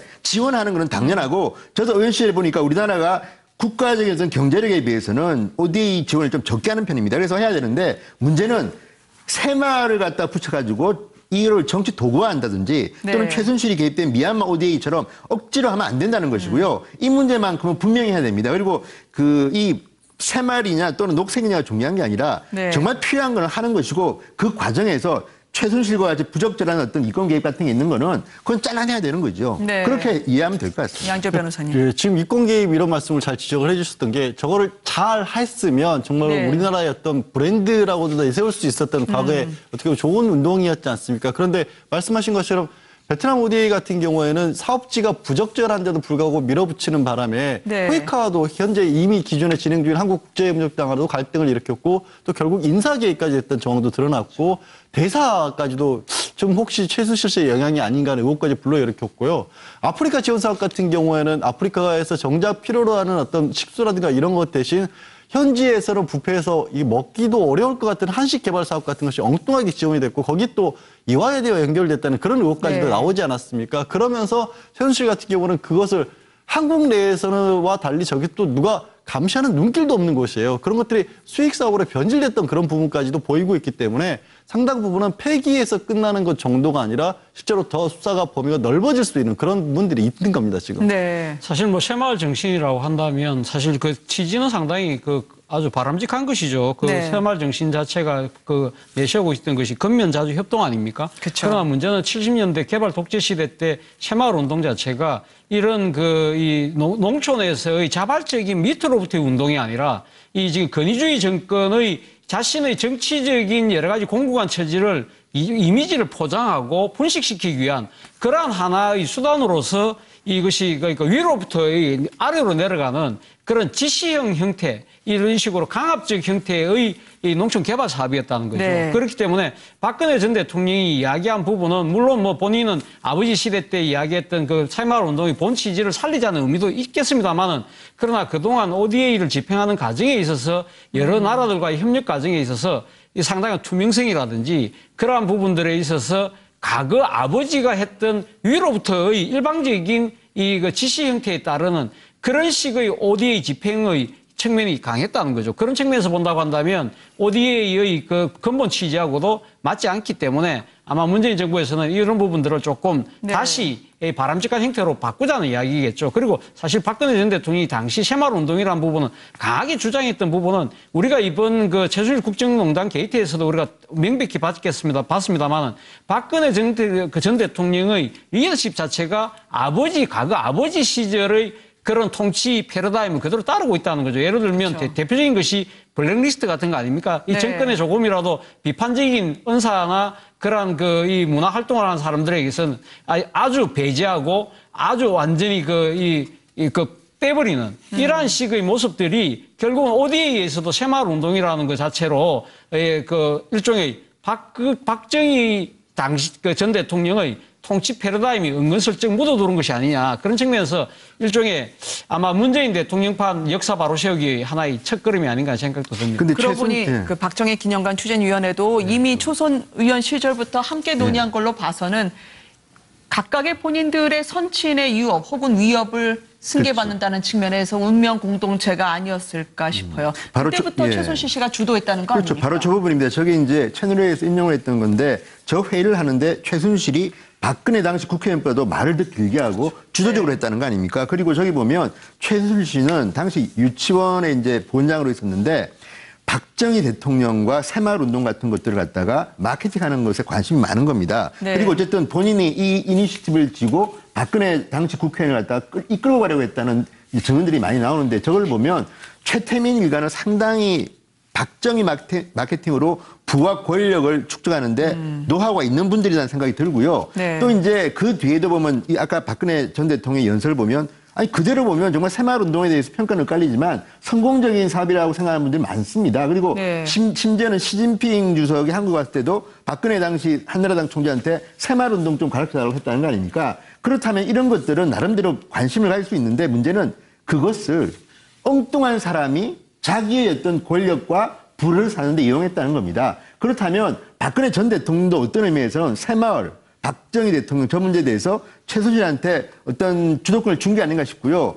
박정희 기념사업은 제가 듣기는 김대중 대통령이 정말 많이 도와줬다고 저는 들었습니다. 네. 저 당시 대통령이셨는데 박근혜 당시 한나라당 의원 입장에서는 이거 안 해줄 줄 알았는데 다른 분들은 전부 다 비판적인데 정작 DJ께서 내 도와줄게. 그래서 상당히 지시도 많이 하고 해서 그 어느 정도 성과를 냈는데 박근혜 전 대통령이 생각하는 만큼은 안 했지만 어쨌든 저는 DJ도 박정희 대통령이 정적이었지만 나름대로 그런 사회에 대해서는 도와줬다는 걸 보면 정치라는 것이 라이벌 또는 정적에 대해서도 좀 이렇게 서로 좀 용서도 하고 또 인정할 건 인정하는 이런 것들이 그 말씀은 정말 좋은 말씀이고요. 김대중 전 대통령이 당시 정치보복의 유혹을 끊었던 대표적인 사례로 기록됐던 거 그렇죠. 아니겠습니까? 그 말씀은 정말 좋은 말씀이고 또 김대중 대통령이 그렇게 애썼던 부분은 지금도 다 평가가 되고 있지 않습니까? 네. 그러면 이제 그것이 그렇게 잘 만들어져 가려면은 실제로 추진 사업을 하고 싶은 사람들의 자발성이 있어야 됩니다. 그러면 그 박정희 대통령을 이렇게 좋아하는 분들이 얼마나 많습니까? 네. 근데 기금 모금을 하면 돈이 안 들어온다는 거 아닙니까? 그러니까 정부가 무엇을 도와주려고 김대중 대통령이 해도 실제 그걸 추진하는 사람이 자체 일정 정도의 모금을 해야만 거기에 맞춰서 정부도 도와줄 수가 있는데 실제 자기들이 주도해야 될 사람들의 자발성이 전혀 없는 거죠. 그러니까 그런 사람들이 전부 다 이렇게 무산됐던 경우들이 많이 있습니다. 거기에 비해서 또 다른 대통령은 정부에서 도와주는 의지들이 약했지만 자발성이 많아서 굉장히 추진 사업들이 잘 되는 경우들도 많이 있거든요. 그런 면에서 보면은 실제 이제 박근혜 대통령이나 최순실 씨는 새마을 운동가 박정희 대통령을 추모하고 또 그걸 기념하는 사업들을 많이 하려고 했지만 실질적인 자발적 동력은 많이 떨어졌던 것이 아닌가 그렇게 생각하고요. 그것을 이제 정권을 잡고 나서 무리하게 하면서 오히려 더 많은 또 새로운 문제를 만들어 놨다 이렇게 봅니다. 네.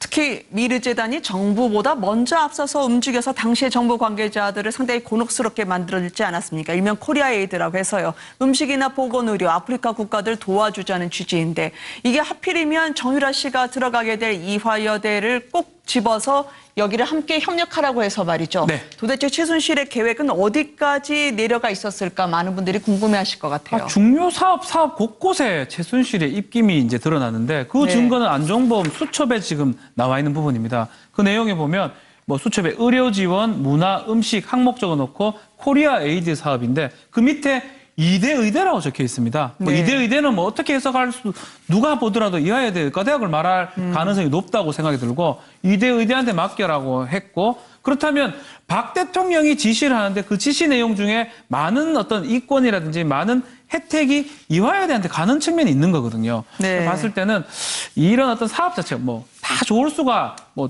좋은 사업이죠. 공적 네. 원조 사업이니까 좋은 사업에도 불구하고 어떤 특정인에 대한 최순실을 비롯한 특정인의 혜택으로 돌아갔다는 게 이 사업 자체의 잘못된 부분이 아닌가 이런 어떤 보면 적폐라고 봐야 될 것 같고 이 적폐를 이제 이번 정부에서는 좀 바꿔야 될 법이라고 보입니다. 네. 노승일 전 부장의 경우에는 믿고 싶지 않지만 커피 브랜드 사업을 꿈꿨던 최순실 ODA 과정에서도 혹시 커피가 맛있는 곳만 골라서 했던 거 아니냐라고 하는 아직은 확정이 되지 않은 이야기입니다. 그만큼 많은 분들의 추정을 불러일으키게 할 만한 석연치 않은 구석이 많았죠. 드디어 재판의 증인으로 노승일 전 부장이 나오지 않았겠습니까? 내일 나오는데요. 두 사람이 듣고 싶지 않은 이야기만 골라서 했던 사람. 어느 순간 가불이 바뀌었다라고 이렇게 이야기한 바가 있었습니다. 함께 보시겠습니다. 최순실은 비선이 아니라 리모컨이 아니었나. 네. 저는 이렇게 생각합니다. 최순실은 나를 작동시키는 리모컨 역할을 했다.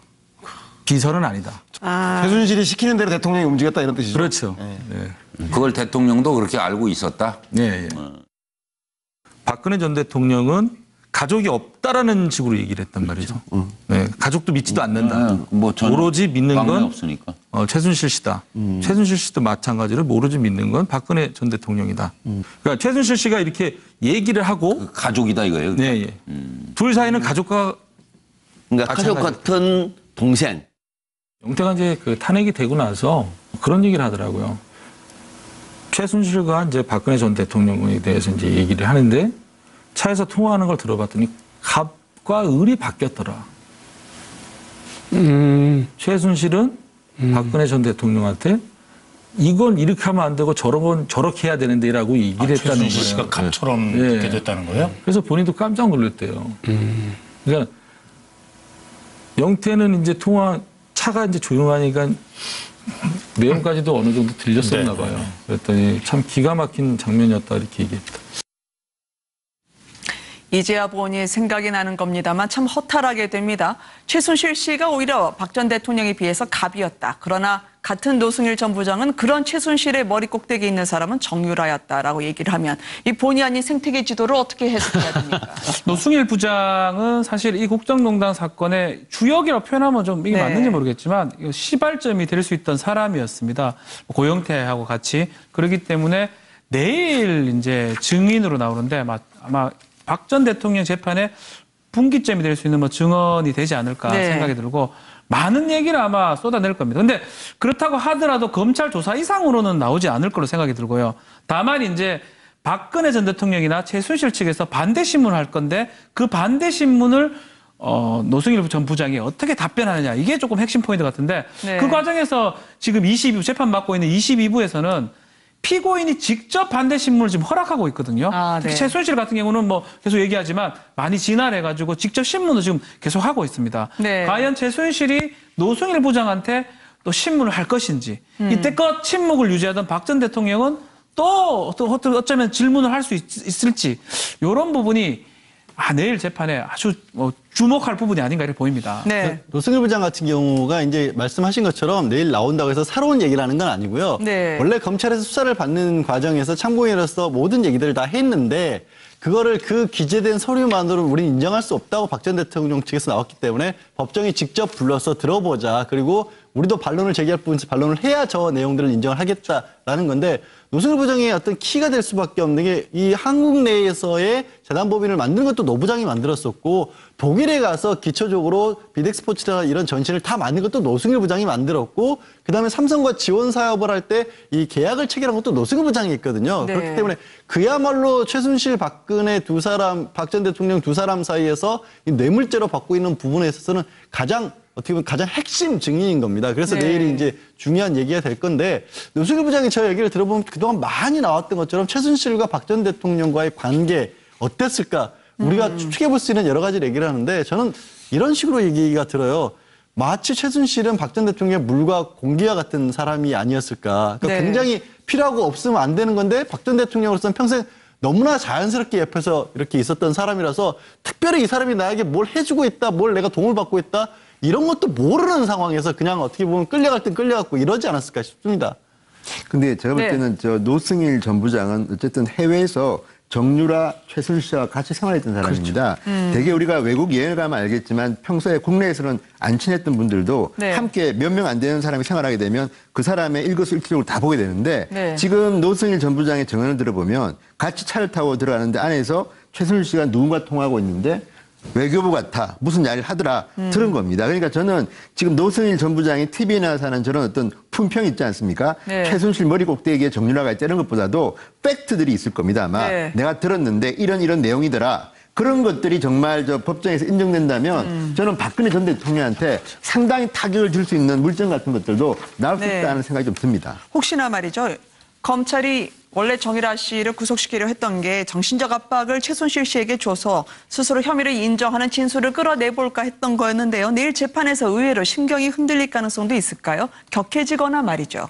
사실 뭐 노승일 씨가 앞서 말씀들 하셨지만 사실 그 최순실 씨의 독일에서의 행적 그리고 또 이 재단을 설립하는 과정에서 여러 가지 또 실무적인 일들을 하지 않았습니까? 그렇기 네. 때문에 이 지금 최순실 씨가 모든 걸 지금 부인하고 있는데 구체적인 그 포인트 대목마다 아마 노승일 씨가 아니 그때는 이렇게 하셨잖아요. 내한테 이렇게 지시하셨잖아요. 이런 식으로 아마 상당히 반박성 증언을 많이 내놓을 것 같아요. 그럴 네. 경우에 그동안의 재판 과정에서 최순실 씨가 한 행동을 보면 증인들이 그렇게 한 부분에 자신이 강하게 목소리로 반박을 했지만 아마 노승일 씨는 직접 그 최순실 씨하고 같이 말을 맞춰가면서 일을 했기 때문에 사실 어떻게 보면 최순실 씨가 일종의 자칫 잘못하면 무너질 수 있는 그러한 하나의 그 환경도 만들 수 있을 것이라는 측면에서 노승일 씨의 내일 그 증언 자체가 상당히 주목되는 이유가 바로 거기 있는 것 같습니다. 네. 그렇습니다. 저 미러 재단이나 K스포츠 재단을 처음 어떻게 만들고 기획서를 만들고 이런 과정에서 다 지시받아서 저 사람들이 해 올리면 그 서류를 가지고 최순실 씨가 누군가에게 전달했는데 그 누군가는 지금 거의 박근혜 대통령이나 다 국민들도 공지하다시피 알고 있는 상황 아닙니까? 그러고 나면 똑같은 지시들이 다시 내려오게 되고 그것으로 어떻게 했다는 게 다 나와 있고 심지어 그 우리가 차은택 감독입니까? 차은택 감독은 자기가 뭐 해준 말을 그대로 최순실한테 주면은 그것이 박근혜 대통령 입을 통해서 나오는 걸 봤다고 이렇게 수없이 이야기하는 정들이 있지 않습니까? 네. 그런 걸 본다면 사실상의 이 최순실 씨가 뭐 박근혜 대통령은 시녀 같은 사람이라고 했지만 세월이 지나다 보니까 시녀가 사실상의 주인이 돼버리고 시녀를 부리던 여왕은 거꾸로 시녀의 조종을 받는 그런 사람이 됐던 것이 아닌가. 그런 것들이 노승일 씨의 입을 통해서 내일 대목마다 여러 가지 그런 그 정언들이 나올 것이라고 그렇게 예측이 됩니다. 네. 내일 재판에 나오게 될 노승일 전 부장의 모습을 보셨습니다. 지금 인천공항에서 들어온 소식인데요. 드디어 그가 돌아왔다고 합니다. 인천공항이 태극기와 성조기 물결로 뒤덮였다고 하는데요. 일제히 홍준표 전 지사의 지지자들로 집결이 되는 인천공항 1시간 전의 모습을 보고 계십니다. 지금 모습만 보면은요. 홍준표 전 지사의 이야기를 듣기가 힘들 정도로 많은 분들의 함성이 울려 퍼졌다고 하는데요. 이 모습만 보면 고위공직자 금이 환영 같기도 합니다. 그러나 메시지는 상당히 다듬은 것처럼 보여요. 자신이 부족해서 대선 패배했다 말이죠.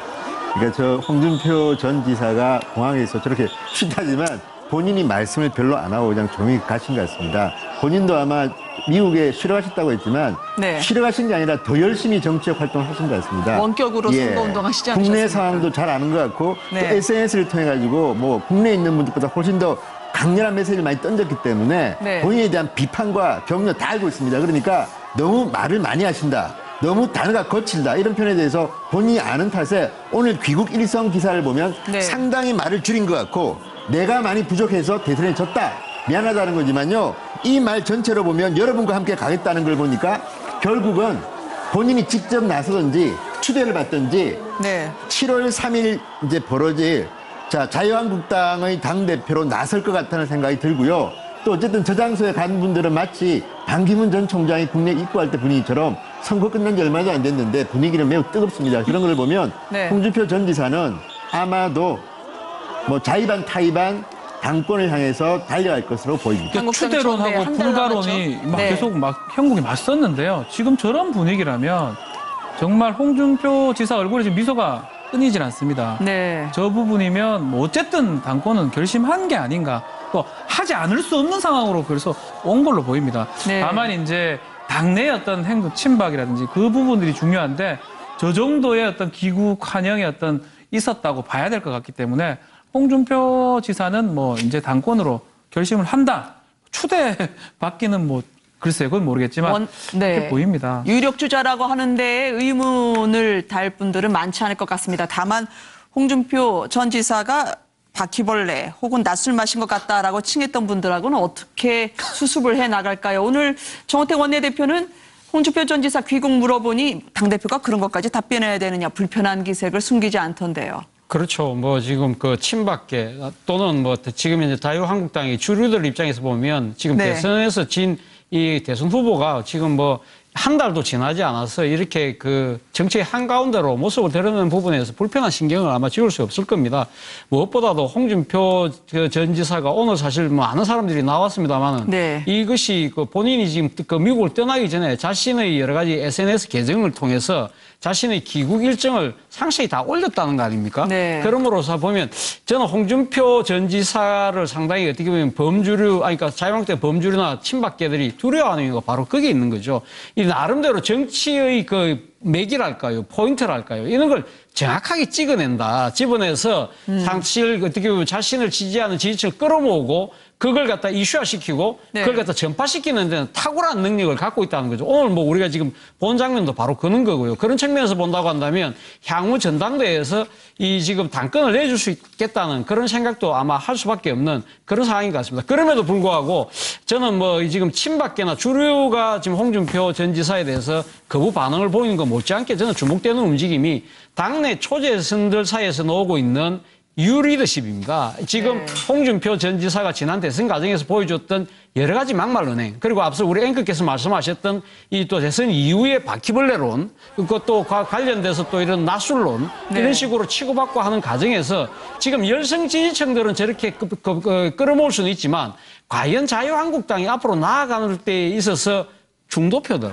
소위 말하는 확장성이라는 부분에 있어서 과연 홍준표 전 지사가 과연 얼마만큼 기여를 할 수 있을 것인가. 네. 그런 부분들에 대해서는 아마 초재선 당내의 소장파들이 유리리십이라는 그런 부분을 강하게 목소리를 낸다고 한다면 저는 아마 향후 전당대회 구도 자체도 조금은 상당한 차질이 이 홍준표 전 지사 입장에서는 차질이 약간 빚어질 수도 있지 않을까 하는 생각도 듭니다. 말씀하신 것처럼 중도 외연 확장, 혹시 당 쇄신 카드로 홍준표 전 지사가 맞냐라는 부분에 대해서는 이론이 있을 수 있는데요. 일단 귀국 전에 보면 나는 당권 가지고 싸울 생각 없다. 그러나 친박은 빠져라라고 가름말을 확실하게 타긴했었습니다. 그 장면으로 보시겠습니다.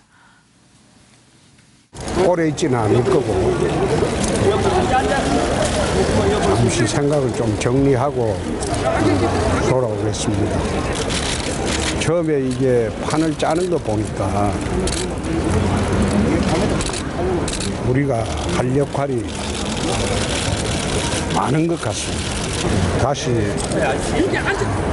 보수 파세력을 재결집해서 이 나라가 친북 좌파의 나라가 되도록은 만들지 않겠습니다. 난 당권 가지고 싸울 생각 저도 없습니다. 친박은 좀 빠져줬으면 합니다.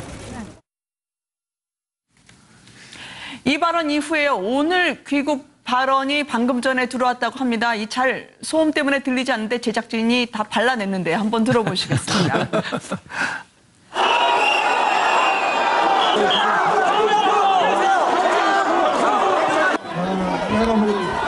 여러분 고맙습니다. 지난번에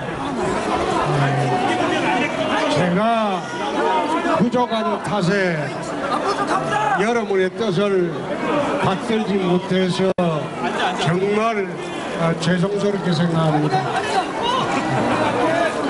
저나 저희 자유한국당이 잘못을 한 바람에 대선에 패배를 했습니다.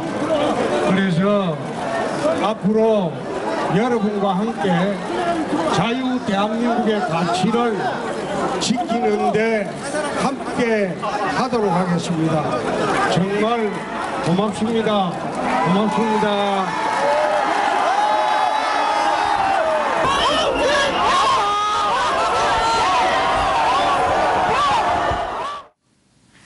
여러분들은 한 달 전에 대선으로 모시는 것 같습니다.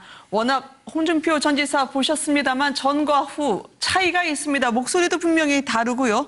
상당히 여유가 묻어난다고 진성호 의원님이 말씀해 주시던데요. 그렇습니다. 지금은 이제 뭐 기국을 하는 거 아닙니까? 네. 기국을 할 때는 뭐 한 달 동안의 어떤 성찰과 반성된 그런 모습 좀 버전이 좀 좋아진 모습을 보여줘야 안 되겠습니까? 그러니까 저 이야기는 뭐 공항에 들어와서 일성으로 굉장히 준비된 이야기라고 생각합니다. 네. 그래서 이제 일단은 뭐 지지자들과 국민에게 약간은 사과하는 듯한 그런 모습을 보이면서도 강력한 뭐 새로운 자유 대한민국을 지키겠다는 그렇게 해서 당권의 도전에 대한 걸 분명히 하는데 사실 미국으로 나갈 때도 당권 도전을 분명히 선언하고 가신 거 아닙니까? 그렇죠. 좀 전에 화면에도 나왔습니다만은 당권 가지고 다투고 싶지 않다. 친박은 빠져줬으면 좋겠다. 바로 그 순간에 친박은 빠져줬으면 좋겠다. 그 순간 그 말씀이 당권 싸움을 바로 하는 거죠. 네. 그리고 친박이 빠지면 당권은 당연히 내가 질 것이다. 그 이야기를 바로 하고 가신 거고요. 그리고 가셨어도 계속 그와 똑같은 메시지를 연속해서 SNS를 통해서 보냈던 것입니다. 네. 그렇기 때문에 이제 지금 저 인파들도 자발적으로 오신 분들도 있겠지만 사실상의 이제 쇠과시용 동원이 아니겠습니까? 네. 그것은 이제 당권에 대한 선언이 1승일 것이고 2승에서는 이제 뭐 보수의 다시 회복을 이제 이 모습으로 보여주겠다. 네. 그리고 본인이 건재하고 본인이 가장 세가 강하다는 것을 선언하는 그런 의미라고 저는 봅니다. 그렇기 때문에 이제 내일부터 본격적인 당내 투쟁에 들어갈 것이다 봅니다. 근데 제가 볼 때 플래카드 보니까 네. 아예 홍준표 대표 기국이라고까지 써오신 분들도 계시더라고요. 그러니까 지금 사실 속칭 플래카드의 알박기인가요? 그렇죠. 알박기를 이미 시작을 하신 것 같고 대통령제가 SNS만 그 아예 뭐 한 달 동안 하셨겠습니까? 그 SNS를 하는 동안에도 끊임없이 국내 이제 본인과 함께 손을 잡을 만한 분들과 정치 세력화를 꾀했을 것 같고 네. 지금 자유한국당 입장에서는 거의 지난 10년 동안 여권에서 지나면서 어떻게 보면 기존 조직 당의 어떤 세력이라고 하는 것, 당의 시스템 이런 것들이 딱 짜여 있었는데 이게 많이 정규군이 많이 흔들리고 있지 않습니까? 그렇죠. 지금 밖에서 게릴라군을 모으신 거예요. 밖에서 게릴라군을 모아가지고 당에 지금 들어가서 네. 아직 전열을 정비를 못하고 있는 사이에 내가 거기를 다 차지하겠다 이런 어떤 것이 보이기 때문에 아까 말씀하신 뭐 중도의 확장 이런 부분들을 고려도 안 할 것 같습니다. 지금 홍준표 전 지사 입장에서는 오로지 네. 현재 들어가서 당이 재정비가 이루어지기 전에 빨리 치고 들어가겠다. 그래서 지금 귀국 일자를 상당히 빨리 좀 당기신 거 아닙니까? 이것만으로도 충분하다 느낄 만큼 흡족해 하셨을 것이다. 양지열 변호사가 분석을 해주셨는데요.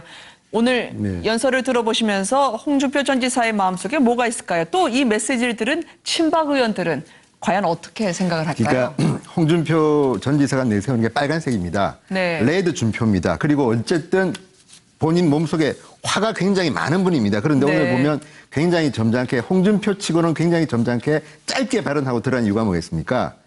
미국에서 국내 정치 소통을 많이 한 겁니다. 그리고 제가 최근에 만난 사람들이 깜짝 놀란 게 홍준표 전 지사를 비판하던 보수의 정치인조차도 네. 차선책으로는 홍준표밖에 없지 않느냐는 말을 많이 합니다. 왜 그런가? 자, 새누리당, 한나라당 또 지금의 자유한국당까지 보수 정당의 계보들은 야당을 해본 경험이 별로 없고요. 야당을 할 때도 일목요연하게 뭐 이렇게 비전을 보여주는 리더가 별로 없습니다. 네. 제가 기억하기에 제가 기자실에 보면 가장 저격수 노릇을 잘했던 분들이 이재호, 홍준표, 김문수, 뭐 정영건 이런 분들입니다. 그렇다면 당시 야당의 저격수로서 날렸던 홍준표라면 야당 리더는 잘할 것이다. 네. 여당 대통령이 될지는 물음표입니다. 그렇지만 지금 상황에서 당을 추스릴 사람은 홍준표 아니냐는 것이고요. 플러스 지금 어떤 이야기까지 나오냐면 만약에 친박이 당권을 잡게 되면 네. 앞으로 바른정당과의 관계도 그렇고 힘들 것이다. 홍준표가 대표가 되면 바른정당과는 대화가 되고 장기적으로는 통합까지 가능하다는 얘기까지 나온 걸 보면 네. 저는 홍준표 지사가 명분은 조금 밀릴 수도 있지만 현실적으로 굉장히 쉽게 당대표가 될 가능성이 높다. 현실은 저는 그렇게 봅니다. 그런데 저는 네. 뭐 홍준표 전 지사가 사실 뭐 그 지금 현재 판세로 보면 자유한국당에서 당권을 잡을 가능성이 저는 상당히 높다고 저도 그렇게 생각을 합니다. 그러나 종국적으로는 홍준표 전 지사가 전투에서는 이기고 전쟁에서 지는 그런 결과를 빚을 수 있다는 생각도 듭니다. 지금 뭐, 그저께 놓은 여론조사를 보면 지금 자유한국당의 이 지지율이 8%대입니다. 8%대. 본인이 지난번 대선 과정에서 24%를 득표를 했기 때문에 자신이 당대표가 되면 그때 24%더 넘어까지 갈 수 있다고 아마 자신할지 모르겠지만 그동안 그 이후에 보여줬던 그런 그 홍준표 전 지사의 그런 은행이나 그런 것들 때문에 상당히 실망하고 있는 보수들이 많거든요. 네. 그리고 지금 이 그 자유한국당의 텃밭이라고 할 수 있는 이 대구 경북에서도 지금 바른정당에게 뒤지는 결과를 나오고 있다는 거죠. 사실 어떻게 보면 홍준표 전 지사가 그러면 이 바른정당의 유승민 후보 같은 경우는 지금 본인이 전당대회를 지금 안 나가겠다. 네. 자신은 자숙하고 반성의 모드로 지금 들어가고 있는데 반대적으로 그럼 홍준표 전 지사가 행보가 왜 저렇게 빠르냐. 저기는 저는 뭐 나름대로 생각했을 때 자신이 이 지금 자유한국당의 그 친박계로부터 빨리 이 당권을 갖고 와야 된다는 그런 절박감도 있지만 자신에게 주어져 있는 또 하나의 그 개인적인 문제가 있지 않습니까? 대법원 그렇죠. 판결이라는 거죠. 대법원 판결에서 자신이 제1야당의 당수가 되고 나면 이 아무래도 그 법원의 판단이 상당히 자신에게 그러니까 불리하게 내리지지는 않을 것이라는 그런 계산도 갖고 있다는 거죠. 자, 그런 것이 다 통한다 하더라도 내년에 지금 예정되어 있는 지방선거에서 만약에 자신이 당대표로 지금 지휘해서 이기지 못했다? 저는 네. 그렇다고 한다면 홍준표 전 지사의 이런 그런 여러 가지 정치적 행보는 거기서 끝이 날 수 있다는 거죠. 그렇기 때문에 저는 전투에서 이기고 전쟁에서 질 수 있다. 그런 측면에서 본다고 한다면 홍준표 전 지사의 그런 정치 행보 자체를 저는 네. 조금 숨고르게 할 필요가 있지 않나 생각도 듭니다. 차 교수님이 너무 과대평가하시는 것 같은데 제가 최근에 드린 이야기는 이겁니다. 네. 홍준표 지사 측 분들은 저 지금 여론조사 있지 않습니까? 네. 저거를 거꾸로 반대로 생각하는 겁니다. 뭐냐면 자 내가 쓰러졌던 당을 추서 담고 15%가 안 나와서 선거 보전도 못 받을 거라고 그랬는데 24%까지 올렸다. 근데 내가 미국 가 있으니까 이 뭐냐 이게 이 모양이 지금 8%야 8%. 네. 심지어는 TK에서도 지고 있어. 그렇죠. 그렇다면 홍준표 전 지사 입장에서는 그런 거죠. 내가 와서 한 자릿수 지지율을 두 자릿수로 올리고 그런 이야기 할 수 있는 겁니다. 그러니까 네. 이게 정치라는 게 정말 명분은 내세우기 마련인데 다만 저는 개인적으로 홍준표 전 지사에 충고한다면 단어 선택이라든지 네. 품격에 대해서는 좀 이제 과외교사를 좀 두든지 좀 변해야 됩니다. 저게요. 대통령 선거에서 지난번에 워낙 최순실 케이스 때문에 쓰러졌던 당이기 때문에 그렇긴 하지만 네. 적어도 대통령을 하겠다는 분이 그런 단어를 선택하는 그런 건 온당치 않기 때문에 앞으로 홍준표가 어떻게 변신하느냐 그리고 어떤 가해교사한테 교육을 받느냐에 따라 가지고는 네. 변화도 가능한 거 아니겠습니까? 네. 아니 제가 한마디만 더 보태면 네네. 저는 사실 뭐 품격이나 그런 부분들도 중요하다고 생각하지만 저는 홍준표 전 지사가 지금 현재 전국을 바라보는 시선 자체를 조금 바꿀 필요가 있다. 왜냐하면 이 세련된 좌파에 의해서 곧 우파를 개멸시킬 것이다. 네. 이 모든 것을 정치적 음모나 일종의 좌우파 진영의 그런 그 이념적 대립 그 쪽의 싸움으로 지금 모든 걸 몰고 간다는 거죠. 그러나 과연 국민들이 생각했을 때 문재인 대통령이 지금 하고 있는 데 대해서 박수를 보내는 것이 단순하게 세련된 좌파의 행태 때문에 박수를 치는 건 아니라는 거죠. 네. 국민의 실생활에 얼마만큼 도움이 되는 계획적인 조치들을 해내느냐. 그러한 부분에 있어서의 싸움인 것이지 이거 좌파 우파의 진영의 싸움은 아니라는 건데 그 패러다임 자체에서 계속해서 머물고 있다고 한다면 저는 홍준표 전 지사의 반등은 쉽지 않다는 생각이 듭니다. 그런데 사람은 누구나 자기 경험 속에서 살 수밖에 없지 않습니까? 홍준표 네. 지사가 뭐 그 이전의 경험은 다 차지하더라도 경남도지사로서 5년 반 정도 생활을 했거든요.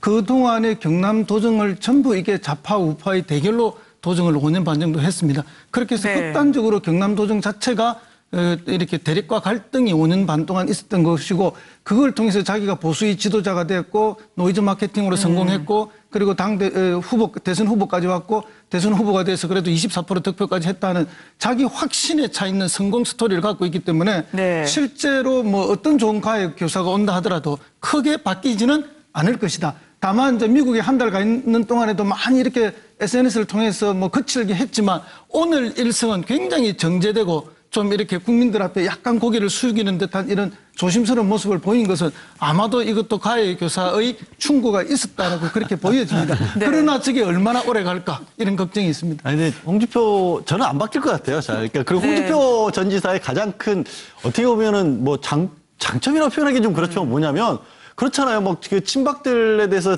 대권 도전하면서 당권 도전하면서는 그렇게 막 야단치고 나서 막 빨리 박근혜 전 대통령과 같이 없어져야 될 사람처럼 했다가 바로 그 순간에 당권 도전으로 뽑히자마자 그 이후부터 이제 친박 사라졌습니다 하고 같이 소리 끌어갖고 뭐 바퀴벌레니 뭔지 더한 말씀도 하셨다가도 그 다음날 언제 내가 그런 말 했다는 듯이 또 아무렇지 않게 손잡을 수도 있는 게 홍준표 전 지사거든요. 그리고 잠깐 말씀하셨지만 이 갈등 구조를 이용한다는 게 굉장히 정치인으로서 아주 매력적인 카드가 될 수밖에 없습니다. 차재원 교수 지적하신 것처럼 본인도 아직도 재판이 계속 중이거든요. 이 재판의 결과가 어떻게 나오든지 간에 그 갈등 구조를 유지를 시켜놔야 자신한테 유리한 쪽으로 나오든 불리한 쪽으로 나오든 계속 자신이 살아날 수 있는 길이 열리는 거예요. 만약에 불리한 쪽으로 나오면 계속 이렇게 얘기할 거 아닙니까? 내가 좌파에 의해서 정치적으로 희생당했다. 그래야 자신이 살 카드가 생기는 거거든요. 그래서 끊임없이 저런 어떤 갈등의 홍준표 이런 식의 어떤 자리매김을 하지 않을까 싶습니다. 근데요, 제가 이제 홍준표 전 지사를 하나 옹호하면 이겁니다. 저분이 동대문에서 국회의원을 갔다가 했습니다. 어쨌든 사선을 했는데 서울 강북에서 한나라당 또는 새누리당 국회의원을 한다는 것이 얼마나 고통스러운가를 저분은 압니다. 저도 그쪽에서 해서 아는데 생활 정치에 굉장히 민감할 수밖에 없습니다. 그러니까 뭐냐면 홍준표라는 정치인이 지난 대선 때는 이념적인 단어를 많이 쓰고 했지만 뭐 전국 좌파를 비판했지만 실제로 저분이 국회의원 생활할 때 가장 관심이 많은 거는 물가라든지 또는 생활 무슨 교육 이런 겁니다. 그거 안 하면 국회의원 못 합니다. 그렇다면 제가 볼 때는 홍준표 전 지사가 대표가 되면 나름대로 또 변신할 거고요. 저도 이제 느끼는 건데 뭐냐면 홍준표 전 지사는 주변의 정치인들, 특히 후배 정치인들한테 굉장히 좀 불편한 존재입니다. 인기가 좀 없습니다. 왜냐하면 싫은 소리를 계속 하는 스타일입니다. 저분은 개파도 없고 자수성가했기 때문에 그런 스타일인데 리더가 되면 좀 바뀌겠죠. 그래서 저는 저분이 야당 대표하면 잘할 것 같다는 생각은 좀 드는 게 기자들의 평입니다. 그게. 저분은 남이 아픈 데를 정말 잘 집어내고 기자들이 안 쓸 수 없는 단어들로 아침마다 한마디씩 하는 거에 대해서는 탁월한 분이기 때문에 여당, 아까도 말씀드렸지만 여당 대통령이 되기 위해서는 또 다른 이제 품격을 높여야겠지만 지금 단계에서 야당 리더를 한다면 저는 홍준표만한 인물을 찾기도 쉽지 않다. 그래서 저는 저분이 현실적으로는 될 확률이 많고 다만 이제 그 다음에 지방선거나 이런 거에서 본인이 책임을 질 만큼 이제 하시겠죠. 그건 그 다음이라고 봅니다. 기사 감각이 워낙 탁월하신 분이라고 전해지고 있습니다만 또 독설로 지지율을 이어갈 수도 있긴 한데요. 부인할 수 없는 현실은 바로 그 지지 기반이 대구 경북에서 문재인 대통령에 대한 지지율이 70%가 넘는다는 사실입니다. 지난 2일 한국갤럽 조사였는데요. 이렇게 되면 청문회가 참 물렁물렁한 것 같다라는 취지로 홍준표 전 지사가 이야기를 했습니다만 이렇게 되면 이제 야당으로서 9년 만에 변신을 하게 된 한국당은 강경화 장관 후보자에 대해서 어떻게 하게 될까요? 장녀 문제가 계속 좀 발목을 잡고 있는 것 같습니다. 심상치 않게 의혹이 나오고 있긴 한데요. 어떻게 될지 이번 주에 가장 하이라이트인 청문회가 열리지 않습니까? 그렇죠. 지금 뭐 강경화 후보자의 있는 의혹 자체가 전부 다 장녀에게 지금 집중되고 있는 그런 모양새입니다. 사실 뭐 장녀의 유장된 입은 이 강경화 후보자를 내정을 하면서 청와대에서 셀프로 먼저 고백을 했습니다만 그 유장 전입과 관련된 이야기들이 일종의 거짓말 의혹을 낳고요. 그리고 또 장녀가 또 설립한 회사의 문제도 있었고, 그리고 장녀가 또 이제 정유세를 탈루했다는 그러한 또 의혹도 지금 제기되고 있고, 오늘 또 뭐 태어놓은 거 보니까 또 뭐 음주운전까지 이야기를 했더라고요. 뭐 일종의 그건 어떻게 보면 연자적인 측면도 젊을 때 질주할 수는 있겠죠. 그렇죠. 뭐 그런 측면이 있습니다만 어쨌든 간에 제가 생각했을 때는 강경화 후보자의 입장에서 본다고 한다면 이 장녀의 문제를 어떻게 극복하느냐가 가장 큰 관건이 될 것 같아요.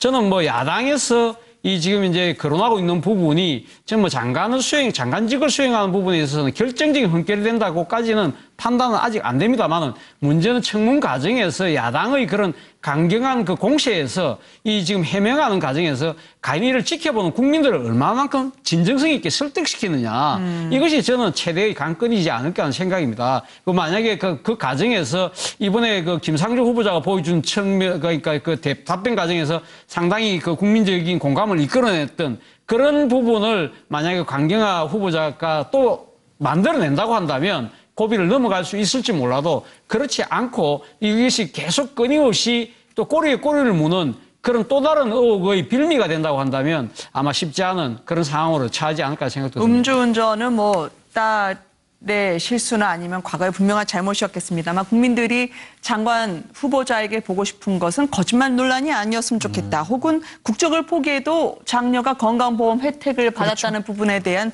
분명히 느낄 수 있는 이질감은 있을 것 같아요. 답변 부분인데요. 지금 다 얘기했지만 눈높이를 국민에게 맞춰야 줘야 될 것 같습니다. 네. 비록 이제 강경화 후보자 같은 경우 유엔에 있었던 사람이고 이 표현이 조금 부적절할 수 있지만 모셔왔다고 표현할 수도 있는 사람이거든요. 네. 유엔이나 외국적 기준이 아닌 우리나라 기준으로 우리 국민 일반 사람의 기준으로 봤을 때 과연 통과할 수 있느냐 이 부분인데 그건 청문회 과정에서 조금 낮은 모습을 보여야 될 것 같고 그게 좀 공격적인 모습으로 간다 그러면 쉽지 않을 수가 있기 때문에 강경화 후보자도 그거 잘 알 겁니다. 실력이나 이것보다는 아마 야당이나 그쪽에서는 어떤 장려 부분이라든지 의혹 부분으로 계속 나올기 때문에 그 부분에 대해서 인정할 건 좀 인정을 하고 거짓말 됐던 부분은 거짓말 됐고 잘못됐다라고 하는 게 오히려 이거를 좀 넘어갈 가능성이 크지 않을까 생각이 좀 듭니다. 네. 가장 지금 이제 국민들이 의혹을 보내기 쉬운 부분이 이화여고의 그 위장 전입 과정에서 하필이면 또 학교가 운영하는 관사의 주소를 옮길 수 있었던 계기 같은 게 네. 혹시나 이제 특혜 같은 것이 연관된 게 아니냐 이런 부분들을 좀 명확하게 밝힐 필요가 있을 것이고 사실 지금 이제 프로필이 나오지만 55년생이십니다. 여기 네. 앵커께서도 아시겠지만 55년생 여성이 저 자리에 올라가기까지 겪었던 일은 사실 여기 있는 남자들로서 상상하기 어려울 겁니다. 그때 네. 당시 사회생활이라고 하는 게 거의 없었다시피 했던 그런 때 아니겠습니까? 네. 그럼으로써 겪을 수밖에 없었던 것들. 어쩌면 어떻게 보면 핑계로 볼 수도 있고 어떻게 보면 변명으로 볼 수 있지만 또 현실적으로 본인이 더군다나 한국에서 생활했던 거 아니고 해외를 오가면서 있었던 많은 문제점들이 있었다면 그런 부분에 대해서 솔직하게 국민들에게 털어놓고 이해를 구하는 것. 마치 문재인 대통령께서 후보 시절에 이제 네. 부인과 장인에 관한 전례에 관해서 공격을 받았을 때 그럼 내 아내를 버리란 말이냐 네. 나와 같은 노무현 전 대통령 네. 깜짝 놀랐습니다. 저도 이게 아니 이거 강경화 후보자가 파격의 상징인 동시에 논란의 중심이 되다 논란의 중심이니까 보니까 그런 네. 부분에 대해서는 어떻게 보면 이게 정면 승부대 이게 강한 정면 승부가 아니라 솔직함으로 나서는 정면 승부가 필요하지 않을까 싶습니다. 근데 저는 강경화 후보자 개인의 문제는 아니고요. 네. 지금 이제 강경화 후보자도 그렇고 이게 1차 장관 제명자들입니다. 김상조 교수도 그렇고. 그런데 이제 문제는 이겁니다. 국민의 눈높이가 과거보다 굉장히 높아졌습니다. 왜? 네. 최순실 게이트를 이제 겪으면서 정유라 같은 특혜는 보기 싫다. 공정하고 정의로운 세상을 만나고 싶다는데 지금 강경화 후보자도 그렇고 김상조 후보자도 그렇고 제가 볼 때는 능력도 뛰어나고 어떤 의미에서는 단점을 누릴 만한 장점도 있는 걸로 보입니다. 그럼에도 네. 불구하고 이게 한두 분이 아니고 여러 분이 위장 전입에 걸려 있고 또 이제 전병헌 정무수석이 물에 기름을 부었죠. 뭐냐면 2005년 7월 이후는 안 되고 그전은 된다? 그렇게 하면 이명박 박근혜 정부 때 장관 중에서도요. 위장 전입 한 명도 걸린 사람이 없습니다. 네. 그게 무슨 이야기냐면 위장 전입이든 뭐든 간에 국민 눈에서 볼 때는 특혜로 보이는 겁니다. 불법으로 보이는 겁니다. 그렇다면 강경화 후보자의 따님 같은 경우는 그냥 그렇습니다. 아니 자 정년세도 안 내고 있다가 장관 후보자 됐다니까 뒤늦게 납부하고 그것도 일부 언론은 적게 냈다는 이제 의혹도 나오고 있고 또 정년세를 납부한 그 집도 이제는 카메라가 찍어가지고 다 보여주는데 저게 부동산 투기는 혹시 아닌가 이런 것도 있고 또 위장 전입했다는 그 집이 이화여고 교장 선생님 이름으로 네. 되어 있다?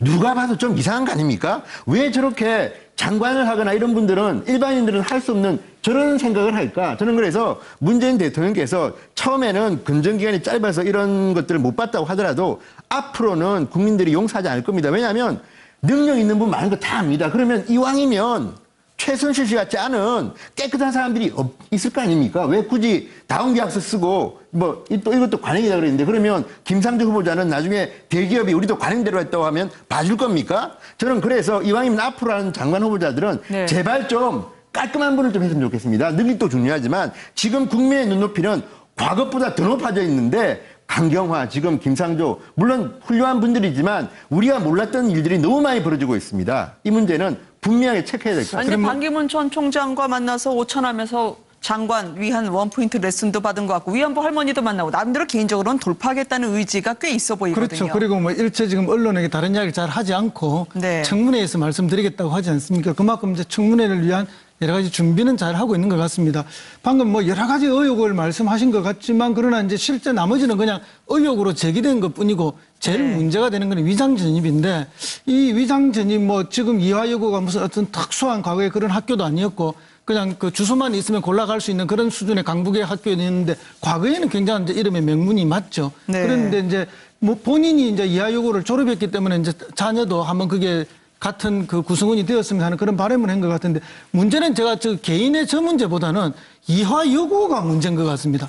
왜냐하면 그 학교장의 관사였다가 나중에는 뭐 영어 교사들의 숙소로 쓰여 있다는 그곳이 지금 뭐 25분인가요? 이렇게 위장 전입이 됐다는 거죠. 저집자가 애용하던 아지타니었냐라는 그런 의혹이 거죠. 일고 그러면 있죠. 결국은 저것은 이하 여고가 뭐 사회에 유명한 분들이라든지 아니면 뭐 동문 자녀들 중에서 유치하고 싶은 그런 학생들이라든지 이런 것들을 유치하는데 이 공간이 활용됐던 것은 아닌가. 그러면 이하 여대에 이번에 정유라 때문에 큰 문제가 있었는데 이하 여고도 아마 같은 재단으로 저희들이 알고 있습니다. 네. 그랬을 때 이 학교를 운영했던 분들의 운영 방식에 상당한 문제가 있었지 않느냐. 뭐 또 동시에 뭐 지금 외교부 장관 내정자도 어떤 그런 관계성 속에서 편의를 제공받았다면 그 역시 따끔하게 지적은 받을 수 있다고 생각합니다. 근데 이제 앞으로 남은 기간에 얼마나 잘 그 청문회에서 7일 날 아닙니까? 그래서 뭐 슈퍼 수요일이라고 이렇게 이야기를 하는데 뭐 줄줄이 지금 그날 동시에 진행된다고 하는데 잘 설명하면은 어느 정도의 동의는 구할 수 있지 않겠느냐. 그러나 본인이 뭐 이제 워낙 그 명성에 비해서 이렇게 부적절한 요구 하나와 그다음에 지금 다른 문제는 제가 볼 때 큰 문제라기보다는 다 의혹으로 제기된 거에 불과한데 오히려 의료보험의 문제. 이것은 또 다른 국민들의 분노가 좀 있을 수는 있다. 왜냐하면 지금 뭐 미국에 계신 교포들이나 해외 교포들 중에서 국내에 와서 진료받으면서 이렇게 의료보험을 이용한다는 거는 그분들 중에 대부분은 또 살만한 사람들이에요. 그러니까 의무는 행하지 않고 편의나 권리만 누리는 이런 것들에 대한 국민들의 정서적 저항감이 크기 때문에 그 부분에 대한 사과와 정확한 해명이 좀 있어야 되지 않겠느냐 이렇게 봅니다. 큰 시험을 앞두고 있는 강경화 후보자에게 아마 문 대통령은 이렇게 이야기하고 싶을지 모르겠습니다. 말이 아니라 행동으로 말이죠. 논란이 될 만한 사안은 사전에 그것도 진심으로 이렇게 응하는 것이다라고 보여주듯 민변, 그동안 올해 30년 가까이 몸담았던 곳을 문 대통령이 탈퇴를 했습니다. 함께 일하셨던 분들은 이렇게 계속 이야기를 하네요. 문 대통령에 대한 일화 함께 들어보시겠습니다. 노무현 투사예요. 이제 그때는 투사기 때문에 진술 거부. 문 변호사님은 조목 변호사답게 다 반박하고 그러셨다고 노 변호사님. 뭐 길거리에 들렀고 뭐. 근데 문 변호사님은 난 도저히 거래를 못 하겠다. 도저히 거래를 못 하겠다. 적극적으로 찬성을 하긴 한데 문 변호사님 그게 좀 진짜 신사하면서 그런 거죠. 네. 80년대, 90년대 그때 이제 신발공장이 이제 계속 이렇게 사양화되면서 이제 회사가 문을 닫았고 폐업을 할 때인데 그때 이제 힘이 돼주셨고 이제 찾아갔던 곳이 이제 내나 문재인님 변호사 사무실이었습니다. 저희 얘기들 끝까지 이제 들어주시고 그리고 저희들을 위해서 변론을 해주셨던 그런 분이셨지요. 기억에 나는 게 한 아주머니께서 이제 같이 올라갔다가 사무실에 내려오시면서 이제 우리도 변호사 백이 있다고 막 그러시면서 너무 좋아가지고 하셨던 그런 기억이 납니다.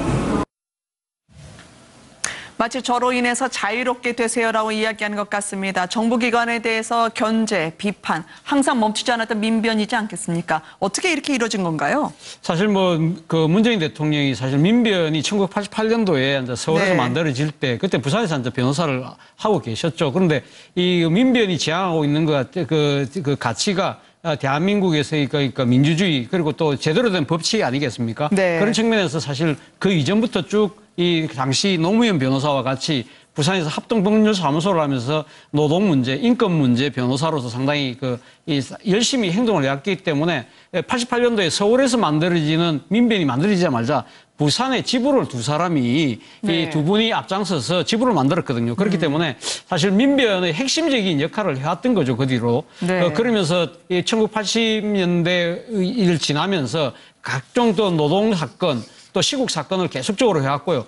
그러면서도 상당히 민변의 가치를 가장 앞장서서 실현해왔지만 이 당시 노무현 변호사가 대통령이 되고 난 뒤에 대통령 되기 직전이었죠. 후보 과정에서 이 민변에서 탈퇴를 합니다. 탈퇴를 한 이유가 대통령 되고 난 뒤에 특정 그런 또 단체에 계속 적을 두고 있으면 여러 가지 정치적 굴소수나 자신의 국정 행위를 하는 데 있어서 운신의 폭이 제한된다고 생각을 하셨던 것 같아요. 그렇기 때문에 그 대선 후보 과정에서 간두셨습니다만 이번에 문재인 대통령도 아마 간두신 이유도 아마 노무현 전 대통령의 그때 당시 민변을 간두었을 때의 그런 이유와 똑같은 그런 목적으로 감두지 네. 않았나 생각입니다. 이런 의미는 더 있는 것 같아요. 사실은 민변의 역할이라는 게 정부를 견제하는 역할을 많이 했었거든요. 네. 그러니까 언제 문재인 대통령이 그만한다 그랬냐면 5월 9일 당선되고 이틀 후에 이제 탈해서를 냈습니다.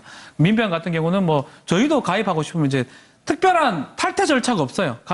탈회하겠다 그러면 그냥 탈회되는 거고 또 임기가 끝나고 대통령 마치고 다시 뭐 변호사를 한다면 다시 입회가 가능하기 때문에 네. 오히려 본인보다는 민변 쪽으로 생각한 것 같습니다. 비판하고 싶으면 마음대로 비판해라. 내가 거기에 네. 있으면 오히려 민변의 활동이 어렵지 않느냐. 뭐 그런 걸 봤을 때는 뭐 노무현 대통령도 마찬가지고요. 그냥 은근슬쩍 모르게 계속 있어도 누가 알겠습니까? 네. 그럼에도 불구하고 그런 섬세한 부분들은 상당히 좀 인정이 돼야 되지 않을까 이 생각이 좀 듭니다. 그럼 당연한 거죠. 왜냐하면 검사가 변호사하면 안 되는 거 아니겠습니까? 네. 자, 문재인 대통령은 지금 권력의 가장 강력한 권력을 쥔 대통령입니다. 그런데 민변에 속돼 있다면 정말 문재인 대통령처럼 민변을 폐를 끼치는 겁니다. 네. 그러면 과거 같으면 사꾸라는 말씀입니다. 아니 어떻게 대통령이 속에 있으면 되냐. 그러니까 저는 문재인 대통령이 민변의 입장을 반영해서 한 거고요. 또 지금 저런 이야기들이 많이 나오는데 최근에 이제 노면입니다라는 영화가 개봉됐지 않았습니까? 제가 이제 지지난주에 봤는데 거기 보면 네. 노무현 대통령의 변호사실 이야기 중에서 눈물 나는 장면이 바로 저겁니다. 상당료는 받지 않습니다. 그런데 저 때만 해도 부산에서 일반 서민이 변호사 만난다는 건 정말 하늘의 별따기인데 네. 만났더니 나가라고 안 하고 5분쯤 있으면 나가라고 할 줄 알았는데 계속 말을 듣더라는 겁니다. 그러니까 당시에 일반 국민들은 변호사님께서 아주 오랜 시간 동안 네. 돈 한 푼 받지 않고 내 이야기를 들어주시는 것만 해도 감사한 것이고요. 네. 그거를 뭐 실현시키는 거에 어렵지 않겠습니까? 그런 건데 어쨌든 문 대통령이 저는 대통령에 대해서 탈퇴하는 것도 중요하지만 민변을 이렇게 오랫동안 봉사활동을 했다는 것 그 자체가 저는 돋보이는 활동 같습니다. 근데 저게 이제 뭐 이 상담료는 받지 않습니다. 저렇게 미담처럼 과거에 그렇게 이야기되는데 사실은 그때 뭐 부산만 해도 인권 변호사 몇 명 없었습니다. 이형록, 김강일이 먼저 있었고 그 다음에 이제 노무현, 문재인으로 이렇게 서너 분밖에 안 되는 그런 시절인데요. 저때 인권 변호사를 할 때 민변이 막 생기기 전까지도 그렇고 이분들이 얼마나 힘들었는가 하면은 이 상담료를 받지 않는 게 중요한 게 아니고 이제 뭐 변호사님 계시지만은 소송을 하게 되면 정부 인지를 붙여야 안 됩니까? 네. 그게 뭐 그때도 한 3, 40만 원 정도 했던 것 같아요. 근데 이게 너무 가난한 노동자들이나 가난한 뭐 이렇게 사건들에는 인지돼도 자신들이 대신해서 물어내서 그렇게 무료 소송을 맡아서 했던 적이 많다고 들었습니다. 그럴 만큼 어려웠던 시절을 같이 해왔고 또 그런 뭐 민변이 생기면서 당연히 민변으로 들어갈 수밖에 없던 분들이고 네. 이제 그런 것들이 쌓이고 쌓여서 오늘날에 이제 대통령직까지 맡게 된 그런 과정이 아닌가 그렇게 봅니다. 얼마나 팍팍한, 네. 전 팍팍하다는 표현을 쓸게요. 얼마나 팍팍한 원칙주의자인지가 단적으로 나오는 겁니다. 아까 박 변호사 얘기한 것처럼 민변은 굉장히 자유로운 단체입니다. 그리고 거기에 있다고 해서 무슨 간부를 맡는 게 이런 게 아니라는 활동 안 하고 활동하고 이런 것도 상관이 없고요. 문 대통령 본인도 지금도 당선 이후에 SNS에도 SNS 아이디를 문변이라 쓰는 만큼 민변은 당신의 정체성입니다. 그런데도 불구하고 요만큼의 흠 내지는 이만큼의 절차상의 문제가 있을까 봐라도 저기서 굳이 탈퇴한다는 굳이 어떻게 보면 법적으로 사실 필요 없는 것까지도 본인은 그런 것도 용납하지 못하는 원칙주의자라는 게 더해서 드러나는 겁니다. 네. 문재인 대통령이 하나하나 역사를 새로 써가네요. 지금 문재인 대통령의 운명이라는 책도 베스트셀러 이번 주 1위라고 하던데 박근혜 전 대통령은 운명은 절망은 나를 단련시키고 희망은 나를 움직인다. 이 책은 절판됐던데 말이죠. 5년 뒤만 바라보고 살면 얼마나 좋겠습니까? 오늘 시청해주신 여러분들 감사드리고요. 함께해 주신 패널 여러분들께도 인사드립니다. 고맙습니다. 고맙습니다.